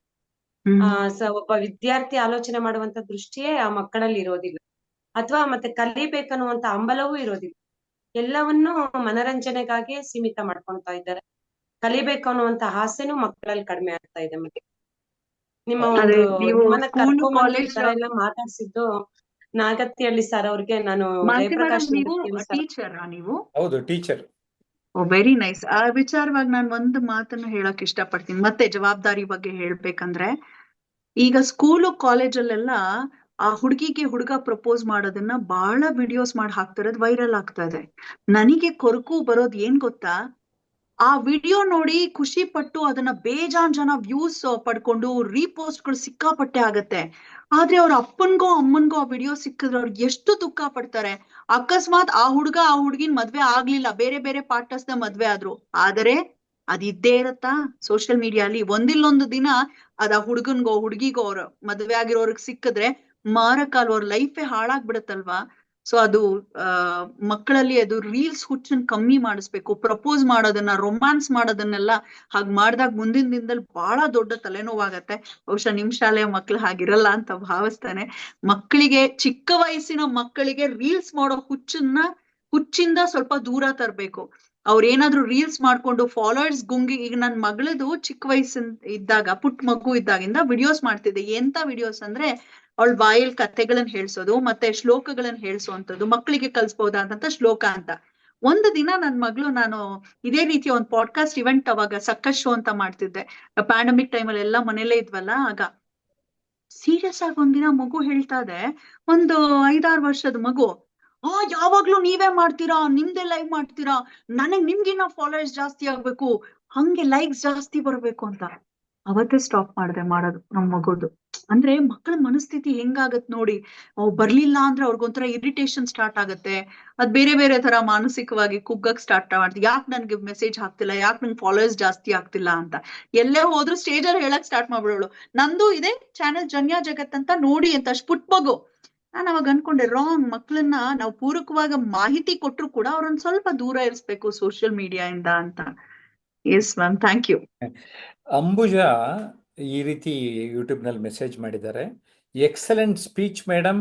ಅಟ್ ಪ್ರೆಸೆಂಟ್ ಸಿಚುಯೇಷನ್ ಏಜ್ ಇದೆ, ಎಷ್ಟೋ ಲೇಡೀಸ್ಗೆ ಸ್ಪಿರಿಚುವಲ್ ಆಗಿತ್ತು. We are always with you ma'am. Divya Alur ಅವರೇ ಸ್ಫೂರ್ತಿ ಆಗಿದ್ದೀರಾ. ಥ್ಯಾಂಕ್ ಯು ಮೇಡಮ್ ಅಂತಾರೆ. ಥ್ಯಾಂಕ್ ಯು ಅಂಬುಜಾ ಅವರೇ. Let stay positive and spread positive. ಒಳ್ಳೇದನ್ನ ಯೋಚನೆ ಮಾಡೋಣ, ಒಳ್ಳೇದನ್ನೇ ಹಂಚೋಣ ಅನ್ನೋ ಮನಸ್ಥಿತಿ ನಮ್ಮೆಲ್ಲರದು ಆಗಿರ್ಲಿ. ಆದ್ರೆ ನಂದು ಒಂದು ವೈಯಕ್ತಿಕ ಆಸೆ ಏನು ಅಂದ್ರೆ, ಆರಂಭದಲ್ಲಿ ಹಾಡಿಸಿದ್ರಿಂದ ಕೊನೆಯಲ್ಲೂ ಒಂದು ಹಾಡು ಆಡಿಸಿ ಇವತ್ತಿನ ಕಾರ್ಯಕ್ರಮವನ್ನ ಮುಕ್ತಾಯ ನಾನ್ ಕೆಲವೊಂದು ಮುಖ್ಯ ವಿಚಾರಗಳನ್ನ ನಾವು ಡಿಸ್ಕಸ್ ಮಾಡೋಣ. ಸಮ್ ಅಪ್ ಮಾಡ್ತೀನಿ. ಏನಂದ್ರೆ, ಈಗ ನಾನು ಆಗ್ಲೇ ಹೇಳಿದೆ, ಮಾರ್ಕೆಟಿಂಗ್ಗೆ ಮಾಧ್ಯಮವಾಗಿದೆ ಸೋಷಿಯಲ್ ಮೀಡಿಯಾ ಅಂತ. ದಯಮಾಡಿ ಜೂಜುಕೋರರನ್ನ ಸಪೋರ್ಟ್ ಮಾಡಬೇಡಿ, ಆ ರೀತಿಯ ಆಪ್ ಗಳನ್ನ ಸಪೋರ್ಟ್ ಮಾಡಬೇಡಿ. ಬಹಳ ಮನೆಗಳು ಹಾಳಾಗತ್ತೆ. ಮತ್ತೆ ಈ ಏನು ಕಾಸ್ಮೆಟಿಕ್ಸ್ ರಿಲೇಟೆಡ್ ಯಾರ್ಯಾರ್ದೋ ಗೊತ್ತಿಲ್ಲದೆ ರೆಫರ್ ಮಾಡಬೇಡಿ. ಕೆಲವು ಮುಖಗಳು ಹಾಳಾಗತ್ತೆ. ನಾನು ಕೂಡ ಒಂದ್ ಎಕ್ಸಾಂಪಲ್, ನನ್ಗೂ ಏನೋ ಆತರ ಪ್ರಾಬ್ಲಮ್ ಆಗಿದೆ. ಲ್ಯಾಂಡ್ ಡೆವಲಪರ್ಸ್ ಪ್ರಮೋಟ್ ಮಾಡ್ತಾರೆ ಕೆಲವರು. ಎಂಟರ್ಟೈನ್ಮೆಂಟ್ ಕೊಡ್ತಾನೆ ಮಾಡ್ತೀರಾ. ಪಾಪ ಅಲ್ಲ ಅದ್ ಏನ್ ಪ್ರಾಬ್ಲಮ್ ಇರುತ್ತೋ ಲ್ಯಾಂಡ್ದು ಗೊತ್ತಿರಲ್ಲ. ಆ ತರದ್ದು ಬೇರೆಯವರಿಗೆ ಮಾರಕವಾಗುವಂತದ್ದನ್ನ ತಪ್ಪಿಯೂ ಕೂಡ ಕೋಟಿ ಕೊಟ್ರು ಪ್ರಮೋಟ್ ಮಾಡಬೇಡಿ. ಕರ್ಮ ಆಲ್ವೇಸ್ ರಿಟರ್ನ್ಸ್ ಅನ್ನೋದನ್ನ ದಯಮಾಡಿ ನೆನ್ಪಲ್ಲಿಟ್ಕೊಳ್ಳಿ. ತಿಕ್ಕಲ್ ತರ ಜೋರ ಕಿರ್ಚ್ಕೊಂಡು ವಲ್ಗರ್ ಲ್ಯಾಂಗ್ವೇಜ್ ಯೂಸ್ ಮಾಡೋ ಅಂತ ಅವ್ರನ್ನ ಪ್ರಮೋಟ್ ಮಾಡಬೇಡಿ. ಯಾಕಂದ್ರೆ ಅದು ನಮ್ಮ ಸಂಸ್ಕಾರ ಅಲ್ಲ. ಮತ್ತು 90% ಇಂಗ್ಲಿಷ್ ನಲ್ಲೇ ಮಾತಾಡುವಂತ ಕನ್ನಡ ವ್ಲಾಗರ್ಗಳಿಗೂ ಜವಾಬ್ದಾರಿ ಇರ್ಬೇಕು. ನಮ್ಮ ಮುಂದಿನ ಮಕ್ಕಳಿಗೆ ನಾವ್ ಏನೋ ಒಂದು ಸಂದೇಶವನ್ನ ಕೊಡ್ತಾ ಇದ್ದೀವಿ ಅನ್ನೋದನ್ನ. ಸೊ ಬಹುಶಃ ಆಲ್ಮೋಸ್ಟ್ ಎಲ್ಲವನ್ನ ನಾನು ಕವರ್ ಮಾಡಿದೀನಿ ಅಂತ. ಇನ್ನೊಂದು, ಪ್ರಾಣಿಗಳನ್ನ ಸಂರಕ್ಷಣೆ ಮಾಡೋ ನೆಪದಲ್ಲಿ ನಮಗ್ ಗೊತ್ತಿರಲ್ಲ, ನಮಗ್ ವಿಡಿಯೋ ಮಾತ್ರ ಕಾಣಿಸ್ತಿರತ್ತೆ. ಒಂದ್ ನಾಯಿ ಮರಿ ಕೆರೆಗ್ ಬಿದ್ದಿರೋದನ್ನ ಎತ್ಕೊಂಡು ರೆಸ್ಕ್ಯೂ ಮಾಡ್ತಿರೋಂಥದ್ದನ್ನ. ಆದ್ರೆ ನಿಮಗ್ ಗೊತ್ತಾ, ಕೆಲವೊಬ್ರು ಬಿಹೈಂಡ್ ದ ಸೀನ್ಸ್ ಆ ನಾಯಿನ ಕೆರೆಗ್ ಹಾಕಿರೋದೇ ಅವ್ರಾಗಿರ್ತಾರೆ. ಅಲ್ಲಿ ಹೋಗ್ಬಾರ್ದ ಜಾಗಕ್ಕೆಲ್ಲ ಕೋತಿ ಹೆಂಗೆಂಗೋ ಹೋಗಿ ಒಂದ್ ಕೈ ಇನ್ನೊಂದ್ ಕಡೆ ಇದು ಮರದ ಪೊಟ್ರೆ ಒಳಗ್ ಸೇರಿರತ್ತೆ. ತಾನೇ ಸೇರಿಸಿ ಮತ್ತೆ ಎಳೆಯೋ ಹುನ್ನಾರ ಮಾಡ್ತಿರ್ತಾರೆ. ಸೊ ಅಂತ ವಿಡಿಯೋಸ್ಗೂ ಸಪೋರ್ಟ್ ಮಾಡ್ಬೇಡಿ. ಪ್ರಾಣಿಗಳು ಪಾಪ ಉಳ್ಕೊಳತ್ವೆ. ಇನ್ನು ದಾನ ಮಾಡೋಂತ ವಿಡಿಯೋಸ್ ನೀವ್ ನೋಡಿರ್ತೀರ. ರೋಡಲ್ಲಿ ಕೂತ್ಕೊಂಡು ಯಾರೊಬ್ರು ಅಮಾಯಕರು ಕೂತಿರ್ತಾರೆ, ಭಿಕ್ಷೆ ಬೇಡೋರು, ಯಾರೋ ಬಂದು ಊಟ ಇಟ್ಬಿಟ್ಟು ಹೊಟ್ಟೋಗ್ತಾರೆ. ಆಗ ಸಡನ್ ಆಗಿ ಅವ್ನ್ ತಿರುಗ್ ನೋಡಿ ಅವ್ನ್ ಕಣ್ಣಲ್ಲಿ ನೀರ್ ಬರೋ ತರ ಆಗುತ್ತೆ. ಅವೆಲ್ಲವನ್ನ ಪಿಕ್ಚರೈಸ್ ಮಾಡೋರು ನೋಡಿರ್ತೀರ. ಸೋಷಿಯಲ್ ಮೀಡಿಯಾ ಇನ್ಫ್ಲುಯೆನ್ಸರ್ಸ್, ದಯವಿಟ್ಟು ತಿಳ್ಸ್ಕೊಳ್ಳಿ, ನಾವು ಕೊಡುವಾಗ ಆ ಮುಖ ಯಾರಿಗೂ ಕಾಣದೇ ಇರ್ಲಿ. ಅವ್ರನ್ನ ಕೆಳಗ್ ಮಾಡಿ ನಾವು ವ್ಯೂಸ್ ತಗೊಳ್ಳೋ ಅಂತ ಪರಿಪಾಟ್ಲು ನಮಗ್ ಬೇಕಾಗಿಲ್ಲ. ಕೊಟ್ಟರು ಬಲಗೈ ಮಾಡಿದ ದಾನ ಎಡಗೈ ಗೊತ್ತಾಗ್ಬಾರ್ದು ಅಂತ ಹೇಳ್ತಿದ್ರು ಹಿರಿಯರು. ದಾನ ಮಾಡೋದು ಒಳ್ಳೇದು, ನೀವು ಕೊಡಿ, ಅದನ್ನ ತೋರಿಸಿ ಒಂದಷ್ಟು ಜನ ಇನ್ಸ್ಪೈರ್ ಮಾಡಿ ಕೊಡ್ಲಿ. ಆತರ ದಿನಸಿ ಕೊಡೋದು, ಊಟದ ಕವರ್ ಇಡೋದು ಎಲ್ಲ ಓಕೆ. ಆದರೆ ಅವರ ಮುಖವನ್ನ ದಯಮಾಡಿ ಬ್ಲರ್ ಮಾಡೋದು ಮರಿಬೇಡಿ. ಹೆದರ್ಸೋ ಅಂತ ವಿಡಿಯೋಸ್ ಅನ್ನ ದಯವಿಟ್ಟು ಮಾಡ್ಬೇಡಿ ಅಂತ ಹೇಳ್ತಾ, ಇನ್ನು ಗುರು ಹಿರಿಯರಿಗೆ ಅವಹೇಳನ ಮಾಡುವಂತ ಒಂದು ವಿಡಿಯೋ ನೋಡಿ ನಾನು ಸರ್ರಿಗೆ ಹೇಳ್ದೆ. ನನ್ಗೆ ಈಗ್ಲೂ ಅದ್ ನೆನ್ಸ್ಕೊಂಡ್ರೆ ಕಣ್ಣಲ್ಲಿ ನೀರ್ ಬರುತ್ತೆ. ನಾವೆಲ್ಲ ಈ ಝೂಮ್ ಆ್ಯಪಿಗೆ ಅಡಾಪ್ಟ್ ಆಗೋಕೆ ಬಹಳ ವರ್ಷಗಳೇ ತಗೊಳ್ತು. ಸ್ಪೆಷಲಿ ಟೀಚರ್ಸ್ಗೆ. ಅವರು ಕೂಡ ತಂತ್ರಜ್ಞಾನದ ಒಂದು ಮಾಹಿತಿಯ ಕೊರತೆ ಇದ್ದಿದ್ರಿಂದ ಅಡಾಪ್ಟ್ ಮಾಡ್ಕೊಳಕ್ ಕಷ್ಟ ಇದ್ದಾಗ ಅವಾಗೆಲ್ಲ ಲಂಗು ಲಗಾಮ್ ಇಲ್ದೆ ಮಧ್ಯದಲ್ಲಿ ಕೆಟ್ಟ ವಿಡಿಯೋಸ್ ಗಳನ್ನ, ಮುಜುಗರ ಪಡುವಂತ ನಾಯ್ಸ್ ಗಳನ್ನೆಲ್ಲ ಮಾಡೋರು. ಆ ರೀತಿ ಒಂದು ವಿಡಿಯೋ ಯಾರೋ ಉತ್ತರ ಭಾರತದ ಒಬ್ಬ ಪ್ರೊಫೆಸರ್ ಮಾಡುವಾಗ ಯಾರು ಕೆಟ್ಟದಾಗಿ ಕಮೆಂಟ್ ಮಾಡಿ ಜೋರಾಗಿ ಮಾತಾಡ್ತಾ ಇದಾರೆ. ಯಾರು ಮಾತಾಡ್ತಿದಾರೋ ಅವ್ರಿಗೆ ಗೊತ್ತಾಗ್ತಿಲ್ಲ. ಮಗಳು ಬರ್ತಾಳೆ, ಏನಪ್ಪಾ ಅಂದ್ರೆ ಅವಳನ್ನ ತಬ್ಕೊಂಡು ಹತ್ ಬಿಡ್ತಾರೆ ಆ ಗುರುಗಳು. ನನಗ್ ತುಂಬಾ ಹರ್ಟ್ ಆಯ್ತು ಆ ವಿಡಿಯೋ ನೋಡಿದಾಗ. ಆದರೆ ದುರಂತ ಏನ್ ಗೊತ್ತಾ, ಕಮೆಂಟ್ ಅಲ್ಲಿ, ಬುಡ್ಡ ನನ್ ಮಗನೇ, ನಿನ್ಗೆ ಅಡಾಪ್ಟ್ ಮಾಡ್ಕೊಳಕ್ ಆಗಿಲ್ಲ ಟೆಕ್ನಾಲಜಿ ಅಂದ್ರೆ ಯಾಕ್ರೋ ಬರ್ತೀರಾ, ನೀವು ಅಪ್ಡೇಟ್ ಆಗ್ದಿಲ್ತೀರಾ, ಸರ್ರಿಗ್ ಮಾಡಿದಾನೆ, ಸರ್ರಿಗ್ ಬೈದಿದಾನ ಅವನು ಅಂತ. ನಿಜ ಎತ್ತ ಸಾಕ್ತಾ ಇದೀವಿ. ತುಂಬಾ ಬೇಜಾರಾಗುತ್ತೆ. ಅಂತಹ ಮನಸ್ಥಿತಿ ಉಳ್ಳಂತ ಮಕ್ಕಳು ನಮ್ಮಲ್ಲಿದ್ರೆ 2 ಕೊಟ್ಟು ಬುದ್ಧಿ ಕಲ್ಸಿ. ಗುರು ಹಿರಿಯರಿಗೆ, ಅಪ್ಪ ಅಮ್ಮನ್ಗೆ, ಅಜ್ಜಿ ತಾತಂದರಿಗೆ ಬೆಲೆ ಕೊಡದಿಲ್ದಿರೋಂತ ಮಕ್ಕಳನ್ನ ದಯವಿಟ್ಟು ಸಂಸ್ಕಾರ ಮನೆಯಲ್ಲೂ ಕೊಟ್ಟು ಅದನ್ನ ಪ್ರತಿಬಿಂಬಿಸುವಂತೆ ಸೋಷಿಯಲ್ ಮೀಡಿಯಾಲ್ ಕೂಡ ನಾವು ಏನು ತೋರ್ಪಡಿಸೋಣ ಅಂತ ಹೇಳ್ತಾ, if you forget the roots, if you forget the roots you will never get the fruits. ನಮ್ಮ ಮೂಲ ಬೇರನ್ನ ಮರೆತರೆ ನಮ್ಗೆ ಯಾವುದೇ ಪ್ರತಿಫಲ ಸಿಗೋದಿಲ್ಲ ಅನ್ನೋದನ್ನ ಮಕ್ಕಳು ಚಿಕ್ಕ ವಯಸ್ಸಿಂದಲೇ ತಾವು ಹೇಳ್ಕೊಂಡ್ ಬರ್ಬೇಕು.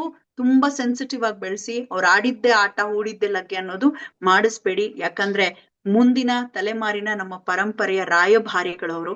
ಸೊ ಕನ್ನಡ ಪದ ಸರಿ ಬಳಕೆ ಇರ್ಲಿ, ಜೊತೆಗೆ ಅಭಿಮಾನವನ್ನ ಕೂಡ ಬೆಳೆಸಿ ಅಂತ ಹೇಳ್ತಾ, ಕಾರ್ಯಕ್ರಮದ ಕೊನೆಯಲ್ಲಿ ನನ್ನ ತಂದೆಯ ರಚನೆಯ ಒಂದು ಕನ್ನಡ ಅಭಿಮಾನವನ್ನ ಸಾರುವಂತ ಗೀತೆ ಇದು. ನಮ್ಮ ತಂದೆ ಬರ್ದಿರೋದು, ಆಲೂರು ನಾಗಪ್ಪ ಅವ್ರು ಬರ್ದಿರೋಂಥದ್ದು, ಎಲ್ಲ ಹೋರಾಟಗಾರರು ಬಾಯಲ್ಲಿರುವಂತ ಗೀತೆ. ಸರಿ, ಹಾಡನ್ನ ಹೇಳಿ ನನ್ನ ಮಾತಿಗೆ ಸ್ತುತಿಯನ್ನ ಹೇಳ್ತೇನೆ. ಈ ಹಾಡು ಆಡುವ ಮುಂಚೆ ನಿಮಗೆ ಪುಟ್ಟ ವಂದನಾರ್ಪಣೆ. ಯಾಕೆಂದ್ರೆ ದಿವ್ಯಾ ಆಲೂರ್ ನೋಡಿ ಎಷ್ಟೋ ವರ್ಷ ಆಯ್ತು, ಮಧ್ಯದಲ್ಲಿ ಮಾತಾಡಿದ್ವಿ, ಒಂದ್ಸರಿ ಫೇಸ್ಬುಕ್ಗೆ ಎಲ್ಲ ನನ್ನ ಮಾತಾಡಿಸಿದ್ರು. ಆದರೆ ಹಾಗೆ ಸೋಷಿಯಲ್ ಮೀಡಿಯಾನಲ್ಲೇ ನಾವಿನ್ನೂ ಆಕ್ಟಿವ್ ಆಗಿ ಇದ್ಕೊಂಡು ಸಂಪರ್ಕದಲ್ಲಿದ್ವಿ. ಮೊನ್ನೆ ಕರೆ ಮಾಡಿದಾಗ ದಿವ್ಯಾ ಯಾಕೆ ಇವತ್ತು ಬರಬಾರ್ದು ಅಂದರೆ ತಕ್ಷಣ ಒಪ್ಕೊಂಡು 2 ದಿನದಲ್ಲೇ ಬಂದ್ರಿ. ನನಗಂತೂ ಸಂತೋಷ ಆಗಿದೆ. ಬಿಕಾಸ್ ನಾನು ನೀವು ಮುಂಚೆ ನೋಡಿದ ದಿವ್ಯಾಗಿಂತ ಈಗ ಈ ದಿವ್ಯಾ ಇವತ್ತಿನ ಜಗತ್ತಿಗೆ ಸ್ವಲ್ಪ ತುಂಬಾ ಮೆಚ್ಯೂರ್ಡ್ ಆಗಿ, ಇಂಟೆಲೆಕ್ಚುಯಲ್ ಆಗಿ ನನಗನ್ಸಿದ್ದೀರಿ. ಇದೇ ರೀತಿ ಬೆಳೀತಾ ಬನ್ನಿ. ಈಗಾಗಲೇ ಎಷ್ಟೊಂದು ಪ್ರಶಸ್ತಿಗಳು ಬಂದಿದೆ, ಮತ್ತಷ್ಟು ಪ್ರಶಸ್ತಿಗಳು ನಿಮಗೆ ಬರಲಿ ಅಂತ ನಾನು ಆಶಿಸ್ತೇನೆ. ಸರ್ JP ಸರ್, ನಾವು ಎಷ್ಟೇ ಬೆಳೆದ್ರು ಕೂಡ ನಾವು ನಿಮ್ಮ ಮುಂದೆ ಪುಟ್ಟ ಸಸಿಗಳು. ನೀವಾಗ್ಲೇ ಬೃಹದಾಕಾರವಾಗಿ ಮರವಾಗಿ ನೋಡಿ ಇಷ್ಟೊಂದು ಜನರಿಗೆ ಟ್ರೈನ್ ಮಾಡ್ತಾ ಇದ್ದೀರಾ. ಅವರು ಒಂದಿಲ್ಲೊಂದು ರೀತಿಯಲ್ಲಿ ನಿಮ್ಮಂಥವರಿಂದ ಜ್ಞಾನವನ್ನ ಪಡ್ಕೊಂಡ್ರೆ ಯಾವ್ದಾದ್ರು ಒಂದು ಕ್ಷೇತ್ರದಲ್ಲಿ ಅವ್ರದೇ ಆದ ಸ್ತರದಲ್ಲಿ ಖಂಡಿತ ಮಿಂಚ್ತಾರೆ. ಸಂವಹನ, ಒಂದು ಕ್ರಿಯಾಶೀಲ ಸಂವಹನವನ್ನ ಮಾಡ್ಲಿಕ್ಕೆ ಅಂತ ನಿಮ್ಮ ಹತ್ರ ತರಬೇತಿ ಪಡ್ಕೊಳ್ತಿದ್ದಾರೆ ನಾನು ಭಾವಿಸ್ತೇನೆ. ನಾನು ಎಲ್ಲಾದ್ರೂ ಯಾರಾದ್ರೂ ವ್ಯಕ್ತಿ ಮಾತಾಡೋಕ್ ಆಸೆ, ಸರಿಯಾಗಿ ಮಾತಾಡಕ್ ಬರಲ್ಲ ಅಂದ್ರೆ ಫಸ್ಟ್ ನಿಮ್ ನಂಬರ್ನೇ ಕೊಡೋದು ಅವ್ರಿಗೆ. ನಮ್ JP ಸರ್ ಇದಾರೆ, ಸೂಪರ್ ಅವರು. ನೋಡಿ, ಅವರು ಒಂದ್ ರೀತಿ ನಿರೂಪಣಾ ಕ್ಷೇತ್ರದಲ್ಲಿ ಭೀಷ್ಮಾಚಾರ್ಯ ಇದ್ದ ಹಾಗೆ, ಗುರುಸ್ಥಾನದಲ್ಲಿ ಇರುವಂತವ್ರು. ಎಷ್ಟೋ ಜನಗಳನ್ನ ತಿದ್ದಿ ತೀಡಿದ್ದೀರಾ. ಸೊ ಧನ್ಯೋಸ್ಮಿ ಸರ್, ನನ್ಗೊಂದು ಅವಕಾಶ ಮಾಡ್ಕೊಟ್ಟಿದ್ದಕ್ಕೆ, ಮನಸ್ಸಿನ ಭಾವನೆ ಹಂಚ್ಕೊಳ್ಳಿಕ್ಕೆ ಅವಕಾಶ ಕೊಟ್ಟಿದ್ದಕ್ಕೆ ಥ್ಯಾಂಕ್ ಯು ಸೋ ಮಚ್. ಧನ್ಯವಾದ. ಧನ್ಯವಾದ. ಈಗ ಹಾಡಿನೊಂದಿಗೆ ಕಾರ್ಯಕ್ರಮ ಮುಕ್ತಾಯ.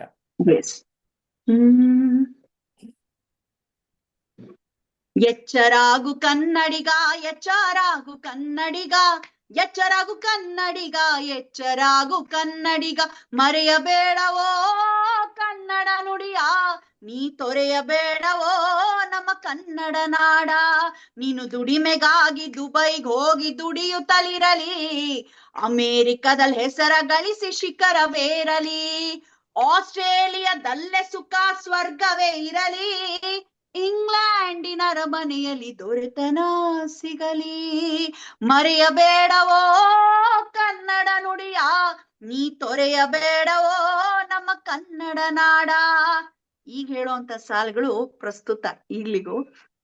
ತಮಿಳುನಾಡಿನಲ್ಲಿರುವುದು ತಮಿಳು ಭಾಷೆಯೋ, ಮಹಾರಾಷ್ಟ್ರದಲ್ಲಿ ನೋಡು ಮರಾಠಿಯೋ, ಕೇರಳದಲ್ಲಿ ಮಾತೃಭಾಷೆ ಮಲಯಾಳವೋ, ಕೇರಳದಲ್ಲಿ ಮಾತೃಭಾಷೆ ಮಲಯಾಳವೋ, ಆಂಧ್ರದಲ್ಲಿ ನೆಲೆಸಿರುವುದು ತೆಲುಗು ಭಾಷೆಯೋ. ಅವರವರ ನಾಡಿನಲ್ಲಿ ಅವರ ಭಾಷೆಯೋ, ಆದ್ರೆ ನಮ್ಮ ನಾಡಿನಲ್ಲಿ ಯಾಕೋ ಇಂಥ ಮೋಸವು, ಮರೆಯಬೇಡವೋ ಕನ್ನಡ ನುಡಿಯ, ನೀ ತೊರೆಯಬೇಡವೋ ನಮ್ಮ ಕನ್ನಡ ನಾಡ. ಜೈ ಹಿಂದ್, ಜೈ ಕರ್ನಾಟಕ ಮಾತೆ. ಕನ್ನಡವನ್ನ ಉಳಿಸಿ ಬೆಳೆಸುವಷ್ಟು ದೊಡ್ಡವರ ನಾವಲ್ಲ. ಕನ್ನಡ ತಾಯಿಯ ಋಣವನ್ನ ತೀರಿಸ್ಬೇಕಂದ್ರೆ ಕನ್ನಡವನ್ನ ದಯಮಾಡಿ ಕನ್ನಡ ಭಾಷೆಯನ್ನ ಬಳಸಿ, ಕನ್ನಡ ಬಾರದೇ ಇರೋರ್ಗೆ ಕನ್ನಡ ಕಲಿಸಿ, ಹೊರಗ್ ಬಂದಾಗ ಕನ್ನಡದಲ್ಲೇ ವ್ಯವಹರಿಸಿ. ಸಿರಿಗನ್ನಡಂ ಗೆಲ್ಗೆ, ಸಿರಿಗನ್ನಡಂ ಬಾಳ್ಗೆ, ಕನ್ನಡ ತಲುಪಲಿ ಕರ್ನಾಟಕದ ಪ್ರತಿ ಗಲ್ಲಿ ಗಲ್ಲಿಗೆ. ನಮಸ್ಕಾರಗಳೊಂದಿಗೆ ದಿವ್ಯಾ. ತುಂಬಾ ಚೆನ್ನಾಗಿ ಹೇಳಿದ್ರಿ.